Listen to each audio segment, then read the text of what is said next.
উদ্দেশ্য যা ক্রিয়া শৈব ভক্তি রীতি প্রক্তা তয়া ভক্তি পরা ভবে। কলিযুগ পাবন অবতার পরম প্রেমময় প্রেম পরতত্ত্ব সীমা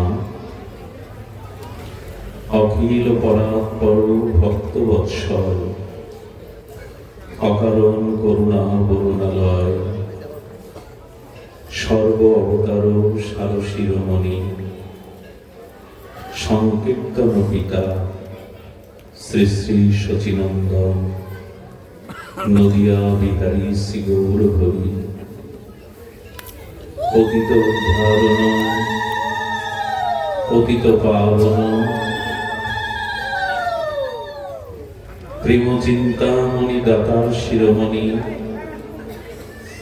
পরম কারণী পরম দয়া শ্রী শিল নিতাই চাঁদের মহা অনুকম্পায় শ্রী শ্রী গন্ধার্বিকা গিরিধারীর অভীত করুণায় মার্গ শিষ্য অগ্রায়ণে কৃষ্ণপক্ষীয় শ্রী শ্রী রাধা মাধব জিউ শ্রীমন্দিরে স্বর্ণ কানন কুঠি শ্রীরামপুর ভর্তুতা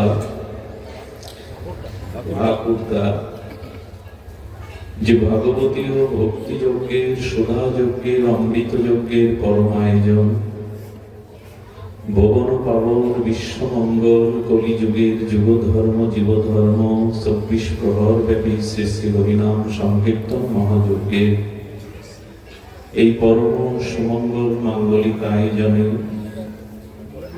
আজ হরিকথার শুভারম্ভে প্রারম্ভে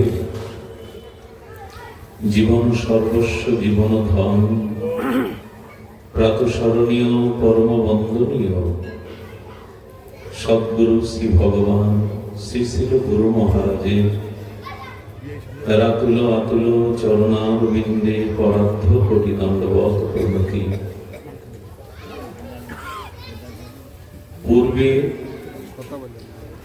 যে সকল ভাগবত আচার্য রসজ্ঞ শাস্ত্রজ্ঞ সিদ্ধান্ত বিদ্বান এই ব্যাসপীঠে অমৃত ভগবানের মাধুর্যময় নামরূপ লীলার কথা পরিবেশন করেছেন সেই পূর্ববর্তী ভাগবত আচার্যবৃন্দের চরণ বন্দনা করে তাদের ফেলালা কৃপাশীষ প্রার্থনা করে সমাগত সাধুজন ভক্তজন মহন্তজন সুধীজন মান্যজন জ্ঞানীজন শ্রদ্ধাশীলা ধর্মশীলা ধর্মমূর্তি দেবী মূর্তি মাতৃশক্তি ভাগবতী মাতৃগণ সমাগত সকল ভক্তচরণ দিন অতিথিদের সশ্রদ্ধ দণ্ডবত প্রণতি। বাচ্চাগুলো খেলায় সুরসে বিহিতা শাস্ত্রে হরিম উদ্দেশ্য যা ক্রিয়া শৈব ভক্তিরীতি ভোক্তা তয়া ভক্তি পরাং ভবে। সুধীজন, আমাদের সম্মুখে দুটি বিষয় উপস্থিত। এই প্রপঞ্চময় সংসারে ভোগ আর ভগবান দুটি আছে। আমাদের সংস্কার, আমাদের সদাচার, এটি যদি না থাকে আমরা ভগবানকে বাদ দিয়ে ভোগকেই গ্রহণ করব। ভোগ এবং ভগবান এই দুটি শরীর দিয়েই প্রাপ্ত হওয়া যায়। ভোগ ও শরীর দিয়ে করা যায় প্রপঞ্চময় অনন্ত ভোগ, শব্দ স্পর্শ রূপ রসগন্ধ। আবার ত্যাগ বৈরাগ্য তিতিক্ষার দ্বারা এই দেহে ভগবানকেও প্রাপ্ত হওয়া যায়। কোনটা গ্রহণ করব এটা আমার সংস্কারের উপরেই নির্ভর করে। খুব শান্ত হয়ে ধ্যান দিয়ে শুনুন। তবে ভোগের দ্বারা, বিষয় প্রপঞ্চের দ্বারা আমরা আনন্দ বলি, শান্তি বলি বা অত্যন্তিক সুখ বলি, কোনোটাই পাবো না। মানুষ সংসারের বিষয়ের মধ্যে সুখ মনে করে, কিন্তু সুখ প্রাপ্ত হওয়া যায় না। এই জন্য আমাদের ঋষিরা তাদের ভজন অপরোক্ষ অনুভূতির দ্বারা জানিয়েছেন সংসারের সুখটা কেমন। মায়া দিয়ে, মায়াময় সংসারের প্রহলিকা সুখ কেমন বলো, মৃগ তৃষ্ণার মতো। হরিণ বা হরিণীগণ তৃষ্ণায় কাতর হয়ে জলের সন্ধানে দৌড়াতে থাকে, আর বনের পাশে ধুধু বালুময় মরুতে সূর্যের কিরণ আর বাতাসের তরঙ্গে দেখবেন মনে হয় যেন ঢেউ খেলছে। কঠোর রৌদ্রতাপে অনতি দূরে বালুতে দেখবেন সূর্যের কিরণ বায়ু তরঙ্গে যেন মনে হয় জলের তরঙ্গ হয়েছে, দেখা যায় কিনা। তৃষ্ণার্ত হরিণ হরিণী মনে করে ওখানে জল আছে, আর এই আশায় তারা তৃষ্ণা নিবারণের জন্য শীতল পানীয় জল পানের জন্য ছুটতে থাকে। জল পাবে তো? জল তত্ত্ব তো সেখানে নাই। জলের মতো দেখাচ্ছে যে ঢেউ খেলছে, অথচ জল সেখানে। এটি সংসারী মানুষ মনে করে সংসারে আজ না হোক কাল সুখ পাবো, এই তো সামনে সুখ আছে। কিন্তু সংসারে যদি সুখ থাকতো, স্বয়ং ভগবান গীতা শাস্ত্রে সংসারকে দুঃখালয় এই নাম দিতেন না। ভগবান সংসারের একটা নামকরণ করেছেন, সংসার দুঃখালয়, এটি দুঃখের আলয়। যেখানে ভোজন পাওয়া যায় তাকে বলে ভোজনালয়। যেখানে বিদ্যা শিক্ষা অর্জন করতে হয় তার নাম বিদ্যালয়। যেখানে আমরা কাজকর্ম করি তার নাম কার্যালয়। আর ভগবান সংসারটার নাম দিয়েছেন দুঃখালয়, এটা দুঃখের আলয়। মানুষ মনে করে পিতা মাতা পত্নী বন্ধু সজ্জন কুটুম্ব পুত্র কন্যা পরিবেষ্টিত পরিবারে শান্তি পাব।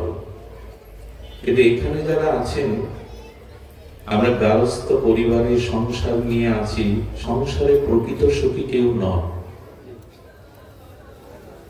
মনে মানুষ করে যে অর্থ পেলেই বুঝি তার ভোগ্য সামগ্রী প্রাপ্ত হলে, ইচ্ছা পূরণ অভিলাষ পূরণ হলে সুখী হবে। তাহলে তো ধনীরাই সুখী হয়ে যেত। কেউ মনে করে বড় পদ প্রতিষ্ঠা সম্মান পেলে জীবনে সুখী হব, কিন্তু না, এর মধ্যে অত্যন্তিক সুখ বা শান্তি নাই। এগুলি প্রাপ্ত হলে আপনি প্রকৃত শান্তি পাবেন এমন নয়।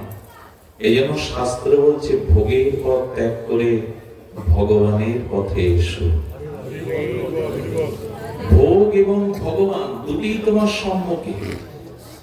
কিন্তু আমাদের সংস্কার কেমন জানেন?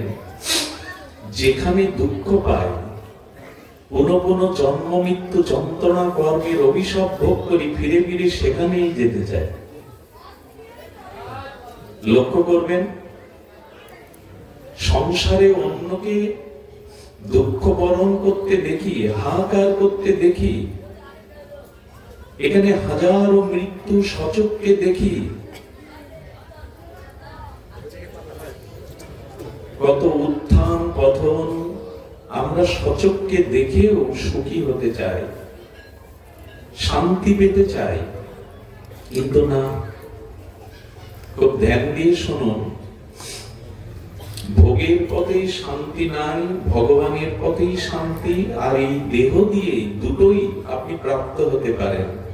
ভোগ প্রাপ্ত হতে পারেন যার দ্বারা পতন, স্খলন, অবারিত পতন। আর ভগবানের পথে পরমানন্দ, পরা শান্তি, পরাৎপর কল্যাণ, এগুলি পাওয়া যাবে। আচ্ছা, জীব দুঃখ জেনেও, যন্ত্রণা জেনেও, কর্মের অভিশাপ জেনেও বারবার ভোগের দিকে কেন দৃষ্টি যায়? খুব ধ্যান দিন। যাই এই কারণে আছে একটা জিজ্ঞাসা সবিনয়ে আপনাদের চরণে নিবেদন করি।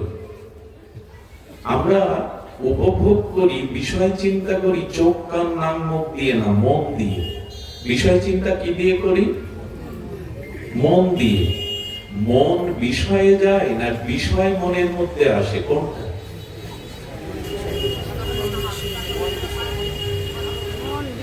মন বিষয়ে যায় না বিষয় মনে এসে মিশে যায়? আমি আমার মন ঢাকাতে যায়, কলকাতাতে যায় না কলকাতা আমার মনে আসে, ঢাকা আমার মনে আসে?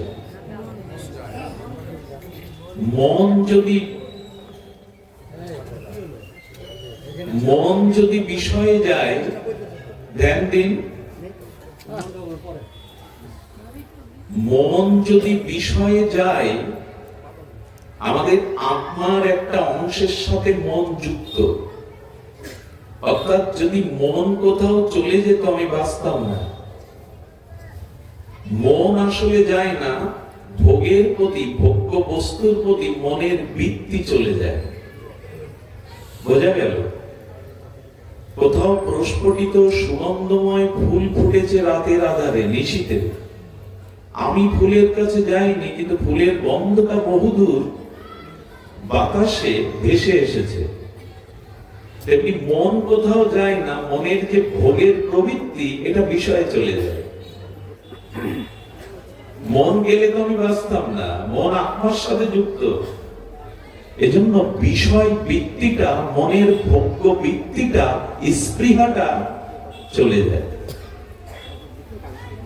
এখন এই বিষয় এবং মন এই দুটি একত্রিত হয়ে গেছে। আর আমাদের ভগবত প্রাপ্তির, প্রেম প্রাপ্তির, ভক্তি প্রাপ্তির উপায় কি জানেন? এই মন থেকে যে বিষয়গুলো মিশে গেছে, মন থেকে সেই বিষয়টাকে বিতাড়িত করে এই মনটা ভগবানে অর্পণ করা। এটা মুখের কথা নয়। একটা ছোট মেমোরিতে আপনি দিল্লি, কলকাতা কত তীর্থ এগুলো তুললেন, ওগুলো আপনি টিভিতে ইচ্ছা মতো আবার দেখতে পারেন। যদি একটা মেমোরিতে এত কিছু তোলা থাকে, আমার কোটি কোটি বার জন্ম হয়েছে, সেই জন্মে আমি যেমন যেমন কর্ম করেছি, সেই সংস্কার জন্মের সাথে সাথে আমার মনের মধ্যে রয়ে গেছে। এ তাড়ানো খুব সহজ। মানুষ জেনেও বিষ পান করে। আমি জেনে শুনে বিষ, যেখানে যে ভোগের দ্বারা পতন আছে, স্খলন আছে, সেই ভোগের দিকেই মন বারবার ছুটে যায়।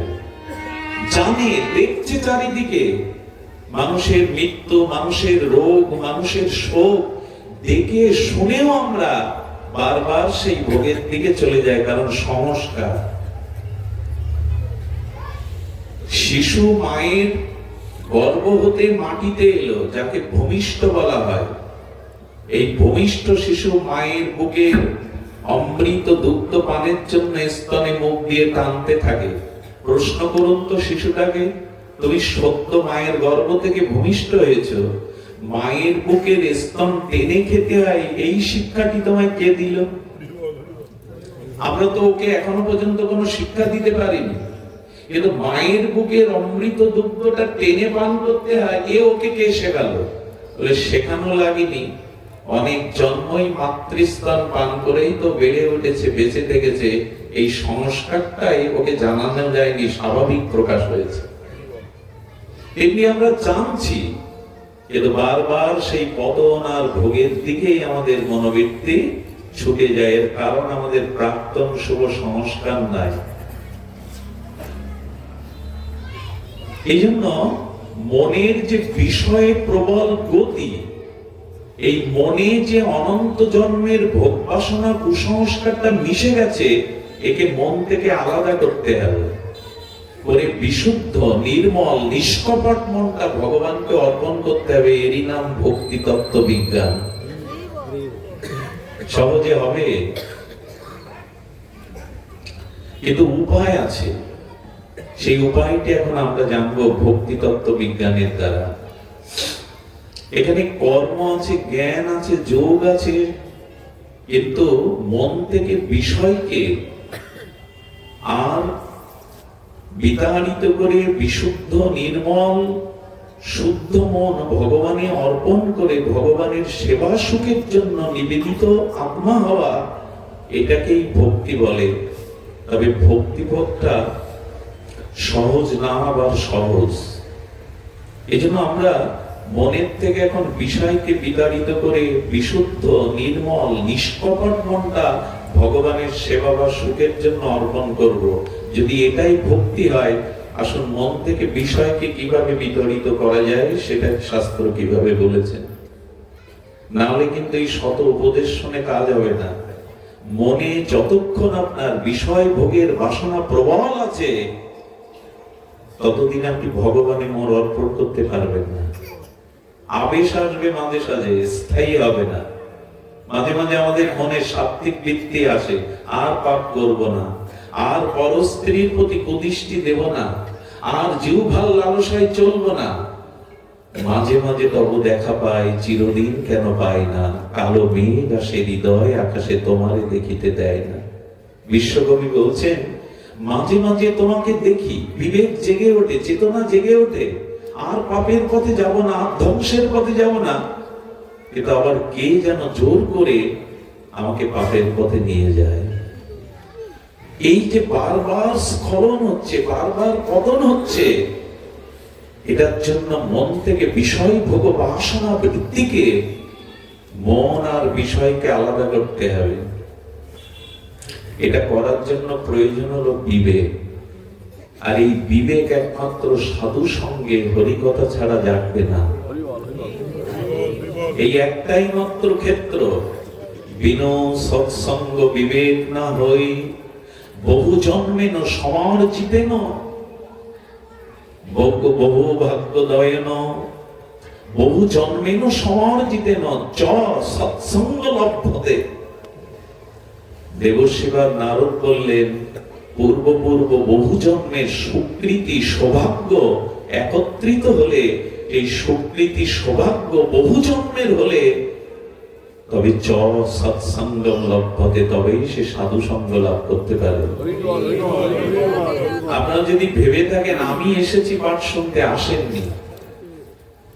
আপনার বহু জন্মের সঞ্চিত সৌভাগ্য রাশি ভগবান প্রেরণা দিয়ে আজ আপনাকে সাধু সঙ্গ হরিকথাতে এনেছেন।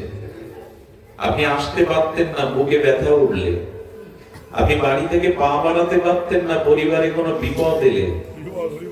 আপনাকে কেউ এখানে এনেছেন এই মধুময় আনন্দময় সাধু নিকেতনে ভাগবত শ্রবণে। আপনাকে কেউ প্রেরণা দিয়ে এখানে এনেছেন। আর এনেছেন এই জন্য, সবাই আসেনি এই জন্য, বহু জন্মের সুকৃতি একত্রিত হলে তবে সেই জীব সাধু সঙ্গ করার লাভ বা ভাগ্য প্রাপ্ত হয়,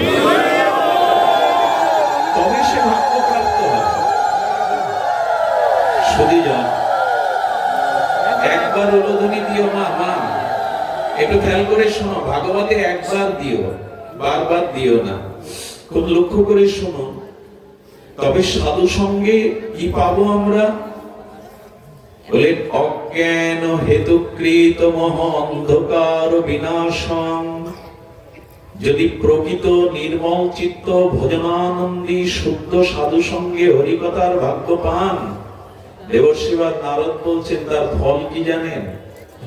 সূর্য উদয়ে যেমন আলো প্রকাশিত হয়, রাতের অন্ধকার বিদূরিত হয়, রাতের যে ভয়, সেই ভয় শঙ্কা দূর হয়, তেমনি প্রকৃত সাধু সঙ্গ প্রাপ্তি হলে, সাধুমুখে হরিকথার সৌভাগ্য প্রাপ্ত হলে কি হয় না, বললেন অজ্ঞান হেতু অন্ধ মহ অন্ধকার বিনাশনম। অর্থাৎ আমাদের ভিতরে যে অজ্ঞানতা আছে, অজ্ঞানতাটা কি? অজ্ঞানতাটা হলো আমরা যারা লেখাপড়া জানে না, মূর্খ এক কথায় যাদের বলি, তাদের বলি অজ্ঞান মূর্খ। আসলে যারা লেখাপড়া জানে না তারাই শুধু মূর্খ না, যারা অনেক বড় বড় ডিগ্রি অর্জন করেছে শাস্ত্রের ভাষায়, তারাও মূর্খ। যদি সে নিজেকে না জানে আমি কে। দিন মানুষ এখন সমুদ্রের তলে খনিজ সম্পদ কি আছে এটা গবেষণা করে বের করছে। মঙ্গল গ্রহে কিভাবে বাস করা যায়, মহাকাশে কোথায় কি আছে, গ্রহ নক্ষত্রে, এই আবিষ্কার ও বিজ্ঞানের উৎকর্ষতায় আবিষ্কার করছে। এত জানো তুমি, নিজেকে জানো তুমি কে? শুধু জানা হলো না আমি কে, জগৎ জেনে নিলাম, শুধু জানা হলো না কে আমি। এই নিজেকে যে জানে না, এটার নাম অজ্ঞানতা, এটার নাম মূর্খতা। এই জন্য শুধু লেখাপড়া না জানা কেউ সরল ব্যক্তি অজ্ঞান নয়, যারা লেখাপড়া জেনেও অনেক বিদ্যা বুদ্ধি অর্জন করেও আত্মজ্ঞান হয়নি যে আমি কে, এরাও জগতে অজ্ঞান, মূর্খ। এই অজ্ঞানতা দূর হয় সাধু সঙ্গের দ্বারা, বিবেকের দ্বারা। আর কি হয়? মোহ। এই যে বলছিলাম না, বিষয় থেকে মনটা আলাদা করবেন কি করে, খুব ধ্যান দিয়ে শুনুন। আচ্ছা, দুগ্ধ আর জল, সার অসার, এই দুটো বস্তু একসাথে মিশ্রিত করলে ভগবানের বিশেষ কৃপায় একটি প্রাণী আছে যে দুধটুকু নিয়ে জলটুকু রেখে দিতে পারে। আমরা যে রাজহাঁস বলি, এরা পারে না। এই রাজহাঁস না আমাদের দেশে, একে রাজহংস বলে। এটা কোথায় পাওয়া যায় জানেন? এদের বিরল। আমাদের কৈলাসে মানস সরোবরের নাম শুনেছেন? এই কৈলাসের পবিত্র শুদ্ধ নির্মল জলে এরা বাস করে। কত দূর থেকে আসছে, বস। নির্মল শুদ্ধ জলে বাস করে। এদের স্বভাব কেমন জানেন? শুধু যেমন এদের স্বভাব হলো দুগ্ধ এবং জলকে একত্রিত করে দিলে ঈশ্বর তাদের অলৌকিক একটি শক্তি তাদের চঞ্জুতে ফুটে দিয়েছেন। ওরা জলটুকু নিয়ে, জলটুকু ফেলে রেখে দুধটুকু নিতে পারে। সুধীবৃন্দ একটু ধ্যান দিন, কোলাহলের মধ্যে হরিকথা পাবো না আমরা। তার মানে রাজহংসের অধরে চঞ্চুতে এমন একটা বিশেষ অলৌকিক কৃপা ভগবান দিয়েছেন, যারা দুধটুকু নেবে জলটুকু রেখে দেবে। এরই নাম বিবেক, এরই নাম বিবেক। অর্থাৎ জগতে সত্য এবং মিথ্যা দুটোই মেশানো আছে। এর থেকে সত্যকে গ্রহণ করে মিথ্যাকে যিনি পরিত্যাগ করতে পারেন, তাকে বলে বিবেক। বিনো সৎসঙ্গ বিবেক না হই, রাম কৃপা বিনা সুলভ না সই।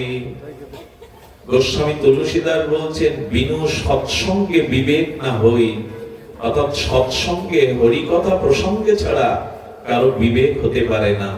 আর রাম কৃপা ছাড়া সৎসঙ্গ লাভ করা যায় না। ভগবানের বিশেষ কৃপা না হলে বিশুদ্ধ নির্মল চিত্ত ভগবানের অন্তরঙ্গ কোন প্রিয় ভক্তের সঙ্গ পাওয়া যায় না।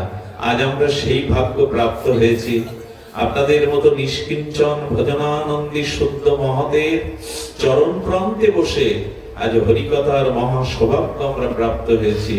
আসুন এই বিবেককে জাগায়। বিবেক জাগ্রত না হলে, ওই যে দুধ আর জল একসাথে আলাদা করলো, তেমনি আপনার আমার বিবেক সাধু সঙ্গ হরিকথার দ্বারা যেদিন আমার চেতনা জাগরণ হবে, আমার সুপ্ত বিবেক জেগে উঠবে, সেদিন বিবেকের দ্বারা আমার ভেতরে ওই মনের ভোগ বাসনাটা তিরোহিত করে ভগবানের জন্য সেবা ভাবনাটা, ভগবানকে সুখ দেওয়ার, আনন্দ দেওয়ার ভজন ভাবনাটা আপনার ভিতরে তখনই জাগবে। এই জন্য বিবেককে জাগান। বিবেক জাগরিত হলে আমরা মন থেকে বিষয়কে আলাদা করতে পারবো। তার সব থেকে প্রমাণ এখন আপনারা। এখানে 20 মিনিট বা 25 মিনিট হরিকথা শুরু হয়েছে। আপনি এখানে লক্ষ্য করুন, এই বাতাবরণের মধ্যে এমন একটা পবিত্র ভাব বিরাজ করছে, এখানে অসৎ চিন্তা করার ক্ষমতাও অনেকের নাই। এখন চাইলে অসৎ চিন্তা আপনার মনে আসবে না। এখানে নারী পুরুষ একই সাথে সহবস্থানে বসেছেন, কিন্তু কারো কোনো মনে বিকার আসছে না। এটাই প্রমাণ করে যদি সাধু সঙ্গ হরিকথার ভাগ্য প্রাপ্ত হওয়া যায়, তখন মানুষের চেতনা ও বিবেক জেগে ওঠে, সেই বিবেকের দ্বারা নিজের কল্যাণ করতে পারে। এখন আমাদের সামনে সেই বিবেক যদি জাগরিত হয়, তখনই আমাদের জীবনে ভক্তি তত্ত্ব বিজ্ঞান শুরু হয়। আমি মাদারীপুরে কাল এই প্রসঙ্গটা বলেছিলাম, ভক্তরা এসছেন, আবার একটু আপনাদের স্পর্শ করায়। ভক্তি কাকে বলে, ভক্তি বিজ্ঞান কি? কারণ ভক্তিই পারে ভগবানের প্রতি অনুরক্তি, ভগবানের প্রতি পূর্ণ সমর্পণ এবং ভগবানের চরণে নিবেদিত আত্মা একমাত্র ভক্তিই পারে। ভক্তি সম্পর্কে কি বলেছেন নারদ পঞ্চরাত্র? বললেন সুরসে বিহিতা শাস্ত্র। আহা, ভগবান বা শ্রীকৃষ্ণের উদ্দেশ্যে নিজ সুখ অর্জিত, কৃষ্ণ সুখবাঞ্ছার জন্য যে ক্রিয়া কর্ম, তাকে ভক্তি বলে। খুব সহজে এটা বোঝবার জন্য বলেছেন সুরসে বিহিতা শাস্ত্রে হরির উদ্দেশ্য যা ক্রিয়া। অর্থাৎ নিজের কোন সুখ বাসনা, নিজের সসুখ বাসনা যখন ত্যাগ করে ভগবানকে সুখ দেওয়ার নিমিত্তে কোনো কর্ম করা হয়, তার নামই হলো ভক্তি। ভক্তি পাহাড় প্রমাণ কিছু আমাদের মাথায় চাপিয়ে দেয়নি। শৈব ভক্তির অতি প্রজ্ঞা দয়া ভক্তি পরাভবে, বলে এটাই পরা, অর্থাৎ শ্রেষ্ঠ ভক্তি। সেটি কি? শ্রীকৃষ্ণের উদ্দেশ্য ক্রিয়া বলতে কি বোঝায়? আচ্ছা লক্ষ্য করুন, আমরা বললাম ভগবান শ্রীকৃষ্ণের উদ্দেশ্যে নিজ সুখের বাসনা ত্যাগ করে ভগবানকে আনন্দের নিমিত্তে যে ক্রিয়া, তাকে ভক্তি বলে। সেই ক্রিয়াগুলো কি? সেই ক্রিয়াগুলো হলো শ্রবণ, কীর্তন, স্মরণ। এই তিনটি প্রধান। কি কি বলা হলো? স্মতব্য, কীর্তিতব্য আর স্মরণ। শ্রোতব্য, কীর্তিতব্য, স্মতব্য। দেবশ্রীপাদ নারদ পঞ্চরাত্রে বলেছেন ভজনের মধ্যে এই তিনটি অঙ্গ শ্রেষ্ঠ। হরিকথা শ্রবণ, শ্রী হরির নাম সংকীর্তন, আর হৃদয়ে নিত্য নিরন্তর ফল্গুধারার ন্যায় ভগবানের লীলা চিন্তন। শ্রবণ, কীর্তন, স্মরণ, স্মরণ, এই তিনটি হলো ভক্তি অঙ্গের শ্রেষ্ঠ। এখানে ক্রিয়া বলতেই শ্রবণ, কীর্তন এবং স্মরণ। ভজ ধাতু তিন প্রত্যয়ে ভক্তি পদটি নিষ্পন্ন হয়েছে। ভজ ধাতু তিন প্রত্যয়ে ভক্তি শব্দ নিষ্পন্ন হয়। ভজ শব্দের অর্থ হলো সেবা, সেবা শব্দের অর্থ হলো সুখ বিধান করা। খুব ধ্যান দিতে হবে। এখানে কি বলছেন? ভজ ধাতু তিন প্রত্যয়ে ভক্তি শব্দ নিষ্পন্ন। শব্দ তো ধাতু থেকে সৃষ্টি হয়, যেমন বৃক্ষ বীজ থেকে অঙ্কুরিত হয়, এবং শব্দ ধাতু বীজ আছে। প্রত্যেকটি শব্দের ধাতু বীজ থেকে শব্দ নিষ্পন্ন হয়। শব্দ ভাষাবিদগণ এইভাবেই ভাষা রচনা করে। এখানে দেবশ্রীপাদ নারদ বললেন ভজ ধাতুর উদ্দেশ্য হলো সেবা, আর সেবা শব্দের সরলত্ব হলো যার দ্বারা অন্যকে সুখ দেওয়া যায়। বোঝা গেল? যার দ্বারা অন্যকে সুখ দেওয়া যায়, এর নাম সেবা। আর সেবাটাই হলো ভক্তি। ভক্তির খুব সহজ কথা এটি। আর এই যে ভক্তি, এই ভক্তি দুই প্রকার। একটি হলো সকাম ভক্তি, আরেকটি হলো নিষ্কাম ভক্তি। একটু ভেতরে যেতে হবে আমাদের, একটু তত্ত্বে যেতে গেলে একটু আমরা গভীরে যেতে হবে। সমুদ্রের উপরের তরঙ্গমালা, চাঁদের কিরণ পড়লে মনে হয় কেউ চাঁদি রূপা গলিয়ে দিয়েছে ঢেউয়ের উপরে। দূর থেকে কেমন লাগে পূর্ণিমার দিনে? সমুদ্রের তরঙ্গায়িত উর্মিমালার উপরে চাঁদের আলো চিকমিক করছে, যেন কেউ চাঁদি রূপা গলিয়ে ঢেলে দিয়েছে। সুধীবৃন্দ, কিন্তু সমুদ্রের ওই উপরের তরঙ্গে ভাসলে সমুদ্রের তলে যে মণিমুক্তা আছে ওটা পাওয়া যাবে তো? মণিমুক্তা পেতে গেলে উপরের সাগরের তরঙ্গে ভাসলে হবে না, ডুবুরি হয়ে সমুদ্রের তলদেশে ডুব দিতে হবে, তবে মণিরত্ন পাওয়া যাবে। তেমনি ভাগবত মানে উপরে উপরে ভাষা নয়। উপরে উপরে কোনো আবেগ তাড়িত ভাব নয়, ভেতরে তত্ত্বের ভেতরে গিয়ে সিদ্ধান্ত মঞ্জুষা রত্নগুলো বের করে আনতে হবে। তাহলে শুনলাম ভালো লাগলো, আর জীবনে কাজে লাগলো না। তত্ত্ব না জেনে যদি ভাগবত শোনেন, রানা প্লাজার মতো দশা হবে। ভিত ভালো নেই তো ভেঙে পড়বে তো। তত্ত্ব না জেনে শুধু লীলা শুনে যদি কান্নাকাটি করে বাড়ি যান, ধোলাই গড়াগড়ি দিয়ে বাড়ি যান, অথচ মনে শুদ্ধ যদি না হয়, স্বভাব শুদ্ধ যদি না হয়, এই ভাব বেশিক্ষণ থাকবে না। এখান থেকে বাইরে গেলে এই ভাব শেষ। এই জন্য গোবিন্দ जो ব্যক্তি তত্ত্ব তো যেটুকু জানবে তত্ত্বের দ্বারা জানো। আসুন সেই ভক্তি তত্ত্ব জানি। ভগবানকে সুখ বা আনন্দ দেওয়ার নামই হলো ভক্তি। ওখানে নিজের কোনো সুখ বাসনা থাকলে হবে না। কালকের প্রসঙ্গটা আজ আবার আনি। গতকালকের এই প্রসঙ্গটা ভক্তি বিষয় ছিল, আমরা সেই প্রসঙ্গে একটু আনি যে তাহলে এই ভক্তি, এটা কি বলছেন? আপনার নিষ্কাম ভক্তি, কেবলা ভক্তি, শুদ্ধা ভক্তি কখন আসবে? খুব ধ্যান দিন। ভগবানকে সামনে রেখে যদি এই জগতের চাওয়া পাওয়া কামনা বাসনা পূরণ করতে চান আপনি, তাহলে শুদ্ধা ভক্তির অধিকারী আপনি নন, আপনি সকাম ভক্ত। আর এই সকাম ভক্ত কি হয়? এরা ভগবানকে নিয়ে অনেকটা ব্যবসায়িক মনোভাব প্রবণ করে। তোমাকে ভজন করছি, তুমি এগুলি আমায় দাও। আচ্ছা, এই পাড়ার মোড়ের কাছে 52 টাকা 50 টাকা দিয়ে 1 কেজি আটা কিনলেন, আপনি টাকা দিলেন, দোকানদার আটা দিল, এরপরে দোকানদারের সাথে কোনো আন্তরিকতা রাখা দরকার আছে? আপনি অর্থ দিয়েছেন, সে বস্তু দিয়েছে, ওইখানেই শেষ। এমনি হে ভগবান, তোমাকে প্রণাম করছি, স্তুতি করছি, বন্দনা করছি, তুমি আমার ছেলের চাকরি দাও, মেয়ের জামাই দাও, রোগ সেরে দাও, আমাকে বাড়ি গাড়ি সন্তান পদ দিয়ে দাও। এটা ব্যবসায়িক বৃত্তি নয় কি? এটা ব্যবসায়িক বৃত্তি নয় কি? এই জন্য প্রহ্লাদ মহারাজ বলেছিলেন নৃসিংহদেব ভগবানকে, তোমাকে সামনে রেখে যারা নিজের কামনা বাসনা চায়, এরা ধর্ম ব্যবসায়ী। প্রহ্লাদ বলছেন, ইহকাল পরকালে তোমার কাছে কারো কাছে নিজের সুখের জন্য যেন কিছু না চায়। ভগবান তখন বললেন, আমি এসেছি, কিছু না মিলে আমার বুক ব্যথা করবে। শিশু সন্তান যদি মায়ের বুকের স্তন টেনে দুধ না পান করে, মার বুক ভারী হয়, ব্যথা হয়। আমি তোমাকে কিছু দিতে এসেছি, না নিলে আমার বুক ব্যথা করবে। ভগবান এই কথা শুনে প্রহ্লাদ বলছে, এতই যদি তোমার দেওয়ার ইচ্ছা, তবে এই দাও, আমার মনের মধ্যে কোনো কিছু চাওয়া পাওয়ার বৃত্তির বীজটাও যেন নষ্ট হয়ে যায়। মানে চাইবো, এই বাসনাটার বীজ যেন। শুদ্ধা ভক্তি কি মুখে মুখে হয়?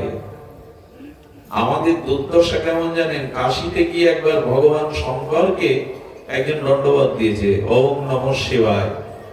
আর আশুতোষ ভগবান সন্তুষ্ট হয়ে বলছেন, বর চাও।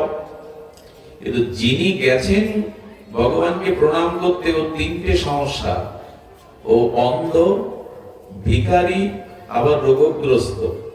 ভগবান শিব বললেন, একবার দণ্ডবত করেছো, একবার ওম নমঃ শিবায় বলেছে, একটাই বর দিতে চায়। ও ভাবছে যদি চোখ ফিরে পায় তাহলে চক্ষু থেকে কি হবে? অভাব আর রোগগ্রস্ত ব্যক্তি দেখেও কি করবে? আবার যদি অভাব দূর করতে টাকা পয়সা, ধন, বিত্ত, বৈভব চায়, তাহলে রোগগ্রস্ত আর অন্ধ ব্যক্তি অর্থ নিয়ে বা কি করবে? আর যদি রোগ সরাতে চায়, তো অন্ধ ব্যক্তি আর দরিদ্র ভিখারি ব্যক্তির সুস্থ হয়েও লাভ কি? আমার তো 3টেই চাই। ভগবান বলছে, দ্রুত চাও, নাহলে আমি বিদায় নিলাম। বলে, দাঁড়ান প্রভু, দাঁড়ান, ওই একটাই দিন, আমার নাতনির অন্নপ্রাশনে সোনার থালায় আমি নাতনিকে অন্ন খাওয়াচ্ছি, এই বর দিন। বুঝতে পেরেছেন রহস্যটা? আমার নাতনির অন্নপ্রাশনে সোনার থালে তাকে অন্ন খাওয়াচ্ছি, এই বর দেন।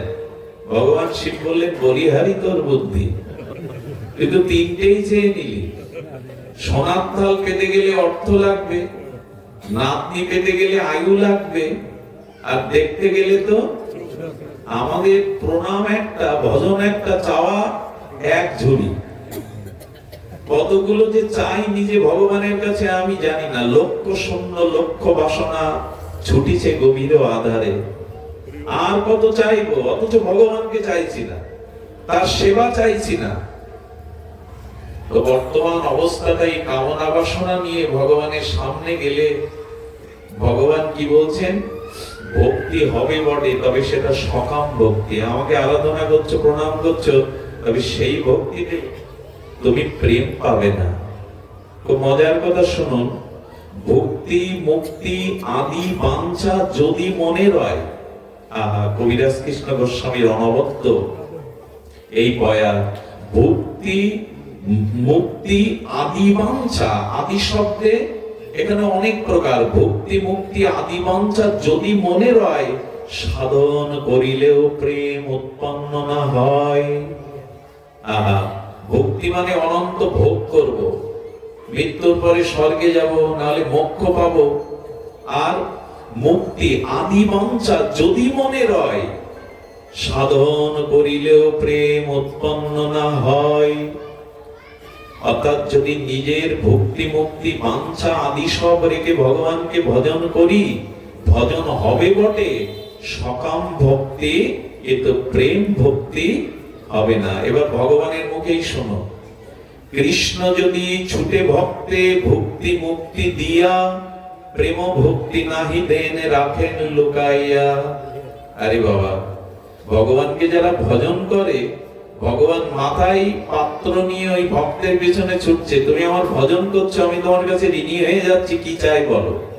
শাস্তি চাই, শালক্য চাই, আমার লোকে বাস করতে চাও? সারূপ্য চাও, আমার মতো চার হাত ক্ষমতাবান হতে চাও? স্বামীপ্য চাও, আমার কাছে থাকতে চাও?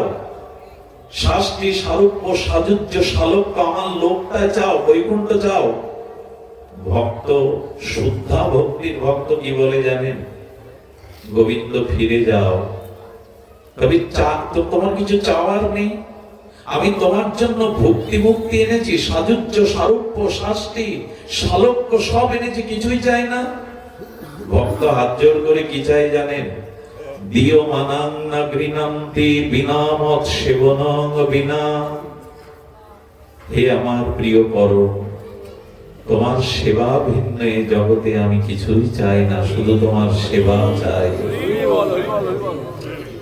এই জন্য ভগবান এই ভক্তি মুক্তি দেওয়ার জন্য ভক্তের পেছনে কেউ কারো ঋণ থাকতে চায়, আর ভগবান কারো ঋণ থাকতে চান না। একটু পূজা করেছো, অর্চন করেছো, কি চাই বলো?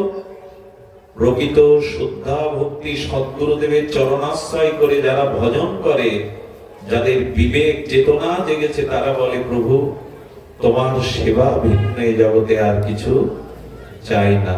এই জন্য ভক্তি ভগবান দিতে চান না, লুকিয়ে রাখেন। কি লুকিয়ে রাখেন? ভক্তি লুকিয়ে রাখেন। আচ্ছা, ভগবান ভক্তি এত উন্নত, ভক্তি তোমার স্বরূপ, ওটা দিতে লুকিয়ে রাখো কেন? তবে কি তুমি কৃপণ?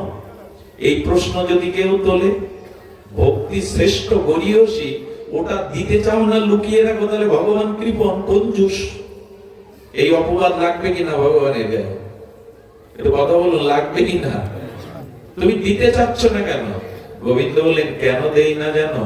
অনধিকারীর ব্যক্তির প্রতি যদি আমি ভক্তি দেই, ও আমাকে দাঁড় করিয়ে রাখবে, ও আমাকে বাজারে বিক্রি করে দেবে নিজের স্বার্থের জন্য। অধিকারী ব্যক্তি ছাড়া ভগবান পাত্র ছাড়া ভক্তি দিতে। আচ্ছা, কেরাসিনের পাত্রে কেউ হোমের ঘি নিতে যান দোকানে? আর ওতে ঘি নেওয়া উচিত? ভগবান বললেন, আমার উপযুক্ত পাত্র না হলে আমি ভক্তি দেই না, কারণ ভক্তি দিলে কি হয় জানো? আমি বিক্রি হয়ে যাই তার কাছে। আরে বাবা, ভগবান বললেন ভক্তিতে আমি ওর কাছে চিরদিনের মতো, একদিনের দুদিনের মতো টেম্পোরারি না, আমি অনন্ত কালের জন্য এই ভক্তের কাছে নিজেকে বিক্রি করে দেই। মা একটু ধ্যান দিয়ে শোনো, কি অদ্ভুত কথা বলেছেন ভক্তির। ভগবান বলছেন, অহং ভক্ত পরাধীন ভক্তি বশ পুরুষ। ভগবান বললেন, আমি স্বাধীন সরাট বিভু চৈতন্য, আমি স্বাধীন। কিন্তু একমাত্র ভক্তি যদি কাউকে দেই, তবে সেই ভক্তির কাছে, ভক্তের কাছে আমি পরাধীন হয়ে যাই। কেউ কারো পরাধীন হতে চায়? ভগবান বললেন ভক্তিটা আমি অধিকারী ছাড়া দেই না, ভক্তি যদি কাউকে দেই আমি তার কাছে কি হয়ে যায়? পরাধীন হয়ে যায়, আমি আর স্বাধীন থাকি না। মনে পড়ে আপনাদের বলিরাজের কাছে ভগবান 3 পদ জায়গা চেয়েছিলেন, একটি চরণ তার মাথায় দিয়েছিলেন আর বলেছিলেন বলি সবার উপদেশ গুরু উপদেশ উপেক্ষা করে তুমি আমাকে সর্বস্ব দিয়েছো, তোমার এই ভক্তির কারণে সুতল প্রদেশে আমি তোমায় রাজা করলাম, আর তুমি রাজ সিংহাসনে বসে থাকবে আর আমি অনন্তকাল তোমার দুয়ারে দ্বারপাল হয়ে দাঁড়িয়ে থাকলাম। ভগবান দ্বারপাল হয়ে দাঁড়িয়ে আছেন সুতল রাজ্যে বলি তার দাঁড়ি রূপে, চিন্তা করতে পারেন। ভগবান বলছেন ভক্তি আমি যাকে দেই আমি তার অধীন হয়ে যাই, সে যদি আমাকে বাজারে বিক্রিও করে উঠতে বসলে উঠতে হয়। আচ্ছা লক্ষ্য করুন তো, শেষ মহেশ গণেশ দীনেশ সুরেশ নারদ ব্রহ্মাদি ব্যাস বশিষ্ঠ শুকাদি পরাশর আদি দেবশিবাদ নারদ আদি তারা বলেছেন সরাট বিভু ভগবান, মহেশ মানে ভগবান শঙ্কর, সুরেশ মানে দেবতাগণ, আর কি বলেছেন গণেশ আদি সিদ্ধিদাতাগণ, সূর্য আদি ভগবানগণ, ব্যাসাদি মহৎ অরঙ্গম ভগবানের জ্ঞান মূর্তিগণ, তারা বলেছে ভগবান বিরাট, ভগবান বিভু, ভগবান চৈতন্যময়, ভগবান অনাদিরাদি, ভগবান সর্বকারণের কারণ। এত পরতত্ত্ব বস্তু ভক্তির কাছে ভগবান পরাধীন হয়ে তার অধীনস্থ স্বীকার করেন। ভগবান বলছেন আমি আমার ভক্তের পায়ের ধুলো উড়ে এসে যাতে পড়ে এই জন্য ভক্তের পিছনে চলি আমি, ভক্তের আগে ভগবান চলেন না। যার ভক্তি আছে সেই মৌনী সন্তান নির্ভয়ীরা সমদর্শনম, এই জাতীয় ভক্তের পিছু পিছু চলি যাতে ভক্তের পায়ের ধুলো আমার অঙ্গে এসে নামে। ভগবান তুমি ভক্তের পায়ের ধুলো মাখো, বলো ভক্ত আমাকে ভজন করে আনন্দ দেয়, বিনিময় কিছু চাই না, তাই তার কাছে ঋণ হয়ে যায়, আর ঋণী ব্যক্তি কখনো মহাজনের সামনে গিয়ে দাঁড়ায় না। আহা, এই জন্য বললেন ভক্তি বশ পুরুষ, একটু ধ্যান দিন এরকম সর্বশক্তিমান ভগবান কিভাবে বশ। এদিকে সকলে ধ্যান দিন, বশ কিভাবে জানেন? আচ্ছা অর্জুন বসে আছে না, রথ চালাচ্ছে কে? মালিক তো গাড়িতে বসে আর ড্রাইভার গাড়ি চালায়। অর্জুন কি বলছে জানেন? সেনার উভয়ের মধ্যে অচ্যুত রথ স্থাপনা অচ্যুত, কৃষ্ণকে আদেশ দিচ্ছে ডান দিকে যাও বাম দিকে যাও, রথটা দুই সেনার মধ্যে রাখো। কে কাকে আদেশ দিচ্ছে? বিশ্বেশ্বর অনাদিরাদি ভগবান আর সারথি, আর অর্জুন পেছন থেকে ধাক্কা দিয়ে বলছে ডানে যাও বামে যাও, দুই সেনার মধ্যে রথ স্থাপন করো।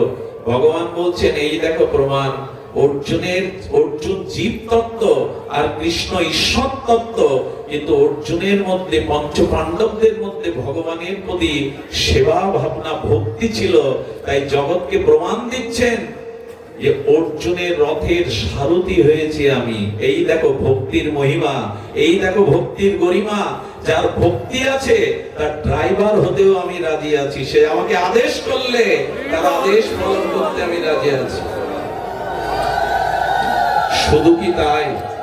একবার মা একবার উলুধ্বনি বারবার দিও না, শুধু কি তাই? লক্ষ্য করো,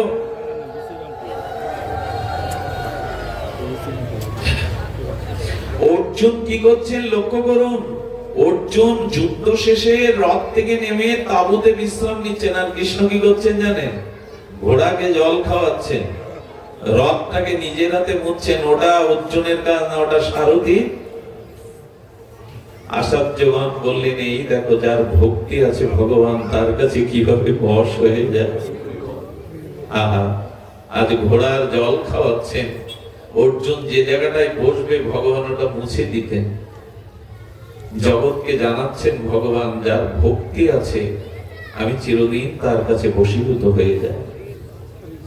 এখন ভক্তিবশ কেমন জানেন? ভগবান বলেছেন অহং ভক্ত পরাধীন, আমি আমার ভক্তের কাছে চিরদিন বশীভূত হয়। আপনাদের মনে আছে ভক্তিতে কিভাবে বশীভূত হন? একটা দৃষ্টান্ত নিন। এই জন্য ভক্তি সহজে ভগবানকে দেন না, পাত্র না হলে। ভক্তি উনি দিতে চান। আচ্ছা, আকাশ থেকে বৃষ্টি নিক্ষেপ করছেন, এবং রাধারানী লাদিনী শক্তি সবার হৃদয়ে ভক্তি নিক্ষেপ করছেন, কিন্তু আমাদের হৃদয়ে আসছে না কেন? আচ্ছা, আকাশ থেকে যে বৃষ্টিটা পড়ছে, ওই বৃষ্টিটা তপ্ত বালুর উপরে পড়লে জল দাঁড়াবে? কথা বলুন, দাঁড়াবে? কিন্তু যদি কোনো জলের পাত্রে পড়ে, বৃষ্টির পক্ষপাতিত্ব না পাত্রে? তপ্ত বালুতে বৃষ্টির বাড়ি ধারা পড়লে ওখানে দাঁড়ায় না, কিন্তু জলের পাত্রে জলটা ধারণ করলে বহুদিন স্থায়ী থাকে। এটা তো বৃষ্টির পক্ষপাতিত্ব না, এটা পাত্রেরই পক্ষপাতিত্ব। ঠিক তেমনি রাধারানী সবাইকে ভক্তি দেবে বলে, কৃষ্ণ সেবা করাবে বলে ভক্তি উপর থেকে নিক্ষেপ করছেন। এটা আমার হৃদয় সেই ভক্তি নেওয়ার মতো পাত্র, কারণ ওখানে নিজের সুখের বাসনা গিজ গিজ করছে, ওখানে ভগবানকে আনন্দ দেওয়ার কোনো বাসনা নাই। এই জন্য আমরা চেষ্টা করলেও পাচ্ছি না কেন? অধিকারী হতে পারছি না। নিষ্কাম কেবলা ভক্তি পেতে গেলে জঞ্জাল ত্যাগ করে তার সুখের ভাবনা কেমন জানে না। ভগবান কিভাবে ভক্তিতে, ভক্তি ভাবনাটা কেমন মনে আছে? মহাপ্রভু মধ্যাহ্নে সেবার পরে উনি 10, 20, 25 মিনিট, আধা ঘন্টা বিশ্রাম নিতেন।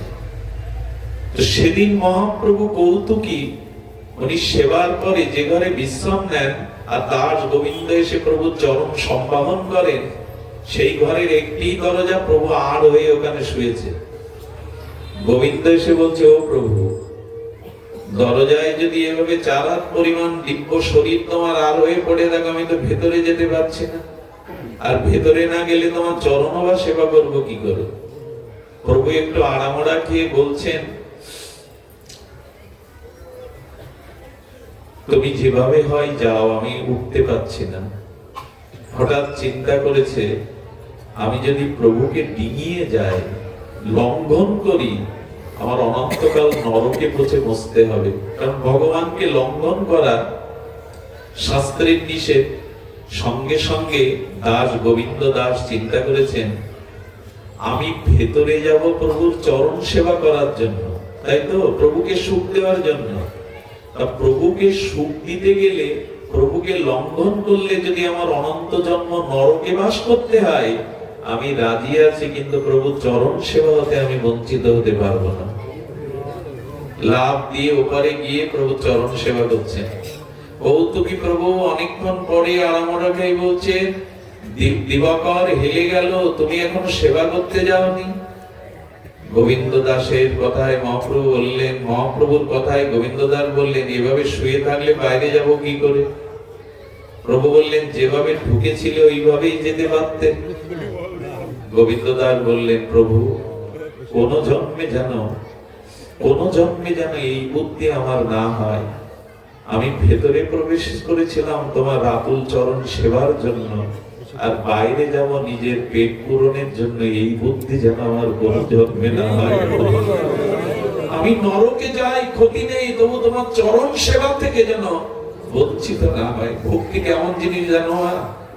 এখানে তার সুখ ছাড়া কিছু চাওয়া নেই। আমাদের নৃসিংহানন্দ ব্রহ্মচারী মহাপ্রভুর প্রিয় পরিকর, 5-6 বাড়ি মাদুকরি ভিক্ষা করে ওই চালটা ফুটিয়ে গৌরকে ভোগ দিয়ে পেতেন, প্রসাদ করে পেতেন। একদিন শিবাসঙ্গনে প্রভু কীর্তন করছে মধ্যাহ্নে, শুক্লম্বর ব্রহ্মচারী ওর মধ্যে প্রবেশ করেছে। প্রভু কীর্তন করতে করতে ওর ভিক্ষালব্ধ তন্ডুল পাত্রের মধ্যে, ব্যাগের মধ্যে হাত ঢুকিয়ে প্রভু চিবাতে শুরু করেছে। প্রভু, ওতে কাকর আছে, ওতে ধান আছে, তন্ডুল তুমি চিবিও না। প্রভু, ওটা তোমার সেবার উপযুক্ত নয়, দুটো ফুটাতে দাও। মহাপ্রভু কি বললেন জানেন? আহা, বলে, ভক্তের পাত্রেও যে ভক্তির এত মধুরতা থাকে আমি তো জানতাম না। আমি চাউল চিবাচ্ছি না, কাপড় ধান চিবাচ্ছি না, তোমার ওই পাত্রের মধ্যে যে এত মধুরতা আছে, আস্বাদন আছে। ভক্তগণ, ভক্তের পাত্রের মধ্যেও মধুরতা থাকে। মহাপ্রভু আনন্দ করে বলছে, আর বড় সুখ হয়েছে তোমার এই অমৃত পেয়ে, বর নাও। বলে তোমার চরণ ছাড়া তো চাওয়ার কিছু নেই। প্রভু এত সন্তুষ্ট হলেন, বলে তুমি না চাইলে আজ তোমাকে বর দেব। কি বর দিলেন জানেন? এই হলো ভক্তি, এই হলো আমাদের ভজন। প্রভু বর দিলেন, তুমি জন্ম জন্ম ভিখারি হও। শুনেছেন কখনো ভগবান কাউকে এই বর দেয়? ধর্ম কর্ম করবো কি ভিখারি হতে, কাঙাল হতে?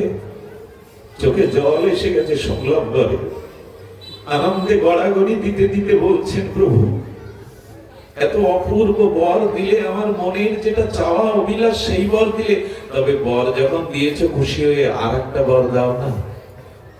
কি চাই? বলেন, আমি জন্ম জন্ম গৌর গৌর বলে ভিক্ষা করে ফিরবো, ভিখারি হব। আর এই বর দাও, এই ভিখারির পাত্র হতে এমনি করে তুমি কেড়ে কেড়ে খাবে, এই বর দাও, এই বর দাও।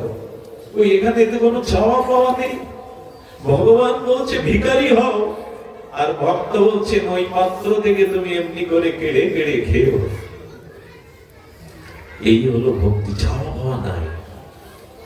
শুধু তাকে আনন্দ দেওয়া, শুধু তাকে সুখ দেওয়া।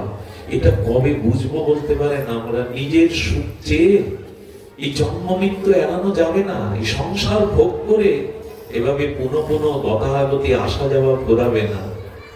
এই জন্য ভক্তি মানে ভগবান বশ হয়ে যান। আর সেই ভগবান কিভাবে বশ হন একটু ভক্ত চরিত্রে শুনি আমরা। চলুন, সুরদাসের কথা মনে আছে আপনাদের? উদ্ধবজি এই কলিযুগে বৃন্দাবনে অন্ধ সুরদাস হয়ে এসেছিলেন। এই সুরদাস জন্মান্ধ, এই জন্য অন্ধ বোঝা ভেবে পিতামাতা এক সময় তাড়িয়ে দেয়। আর বৃন্দাবনে যমুনা পুলিনে গিয়ে শ্যামসুন্দরের পদ রচনা করে করে ভজন করতেন। জগৎগুরু বল্লভাচার্য তার সঙ্গীত শুনে শ্রীনাথজির মন্দিরে নিয়ে যান। এই শ্রীনাথজির মন্দির হলো আমাদের গিরি গোবর্ধনে। গিরি গোবর্ধনের পরিক্রমা মার্গে মানসী গঙ্গার অনতি দূরে এখানে শ্রীনাথজি প্রকট হয়েছিল। এই বাচ্চাগুলো কারা ভেতরে? তো কি হয়েছে? গিরি গোবর্ধনের তীরে শ্রীনাথজির ওইখানে উনি কি করতেন? পদ রচনা করে ভগবানের যা যা শৃঙ্গার হতো, ভগবানের কি কি ভোগ প্রসাদ লাগানো হতো, ওইগুলো বর্ণনা করে কীর্তন করতেন পদ রচনা করে। একটু ধ্যান দিয়ে শুনুন। দীর্ঘ প্রায় 10-12 ঘন্টার পথ অতিক্রম করে আমার গায়ে জ্বর এবং কণ্ঠনালী ডাক্তার কথা বলতে নিষেধ করেছেন। কণ্ঠটাও জ্বর সর্দি কাশিতে আটকানো, কিন্তু আপনাদের দেখে কথা বলার প্রেরণা পাচ্ছি। এত নির্মল ভাগবত পরিবেশ থাকলে ভাগবত প্রকাশন, ভাগবত কেউ বলতে পারে না। একটু কৃপা করে শান্তরকে শুনুন। তো সেদিন কি হলো? সুরদাস বর্ণনা করতেন। তো জন্মান্ধ উনি বর্ণনা কি করে করতেন যে ভগবানের গায়ে আজ এই শৃঙ্গার হয়েছে, এই পোশাক পরানো হয়েছে? বলে ওনার অন্তর্দৃষ্টি ছিল। অন্তর্দৃষ্টি থেকেই উনি দেখতেন। সুরদাসকে একদিন প্রশ্ন করা হলো, তুমি জন্মান্ধ, তুমি মন্দিরে এসো কি করতে? ভগবানকে দেখতে পাও না তো?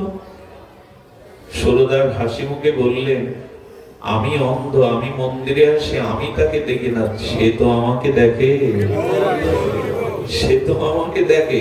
এটাই আমার আনন্দ, তিনি আমাকে দেখেন। কি বলবো আপনাদের? এই সুরদাস একদিন ভজন করতে এক ভক্তের গৃহে গেছেন। ভজনের পর সবাই কাজে ব্যস্ত হয়েছে, উনি যে অন্ধ ওনাকে পৌঁছে দিতে হবে এই লক্ষ্য কারো নাই। এই গানের শেষে বিনাটা যেমন পড়ে থাকে, তুমি আর কারো অপেক্ষা না করে লাঠিটা হাতে নিয়ে গোবিন্দের ভজন করতে করতেই চলেছেন। আর তার ভজনের এত মহিমা ভক্তির, গোবিন্দ প্রসন্ন হয়ে যেতেন। প্রতিদিন গোবিন্দ তার কুটিয়ার সামনে দাঁড়িয়ে ভজন শুনতে যেতেন। আজকে যেতে যেতে অচেনা পথ লাঠি দিয়ে দিতে বড় একটা কুয়ো ছিল, ওখানে পড়ে গেলেই বিষাক্ত হিংস্র ওখানে প্রাণীরা আছে, যেই দুপা গেলেই পড়ে যাবে। গোবিন্দ বালক বেশে এসে লাঠি ধরেছে, বাবা সামনে কুয়ো তো, খাত তো পড়ে যাবে। কণ্ঠ শুনেই মনে হলো এই কণ্ঠ তো অন্য কারো হতে পারে না। তবে পথ চেনাতে কি সে এলো? লাঠির ওই পাশে ধরেছে গোবিন্দ, এ পাশে সুরদাস। দেখুন ভক্তির মহিমা, ভক্তের প্রতি ভগবান কি করে বিগলিত হয়ে যায়। সুরদাসকে বলছেন আমি লাঠি ধরেছি চলো, কিন্তু কে তুমি আমার লাঠি ধরলে? গোবিন্দ যদি বলেন আমি গোপাল, আমি কৃষ্ণ, ধরা পড়ে যাব। বলেন বাবা আমি এই গোকুলের একটি রাখাল, তোমাকে দেখলাম তুমি খাদের দিকে এগিয়ে যাচ্ছ, তাই তো লাঠি ধরেছি গো। বুঝতে বাকি রইল না, এমন কণ্ঠ তো কারো হতে পারে না।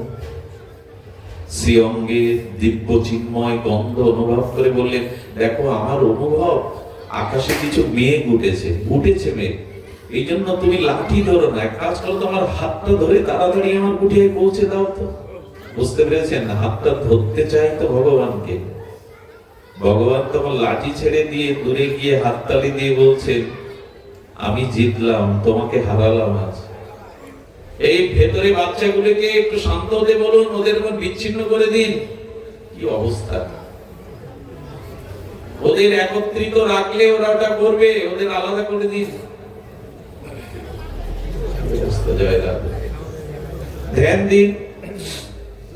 ভাগবতে বাচ্চারা বেমানা, আমরা তো ওদের ওইভাবে শিক্ষা দিতে পারিনি। গর্ভে থাকতে যদি হরিনাম দিতাম, মানে নিজে হরিনাম করতাম, জন্মের পরে যদি ঠাকুরের সামনে প্রতিদিন ঠাকুর গাড়ি নিয়ে শেখাতাম যে ঠাকুরের সামনে কথা বলতে নেই, ওই বাচ্চাগুলো এখানে পুতুলের মতো নীরব হয়ে বসে থাকতো। আমরা তো অশান্ত, আমরা তো ভক্তি শিক্ষা ওদের দিতে পারিনি প্রহ্লাদের মতো, এই জন্য ওরা তো কোলাহল করবে। এই জন্য ভাগবতে বাচ্চারা খুব বেমানা। সুধীবৃন্দ শুনুন, যখনই সুরদাস আর ভগবান হাততালি দিয়ে বলছেন কেমন ফাঁকি দিলাম তোমায়, আমাকে তো ধরতে পারলে না। অন্ধ সুরদাস তখন হেসে বললেন তুমি জিতে যাওনি গোপাল, জিতেছি আমি, হেরেছো তুমি। বলে আমাকে ধরতে চেয়েছিলে, আমি ধরা দিলাম না, আমি তো জিতলাম, তুমি কোথায় জিতলে? কি বলেছিল জানেন?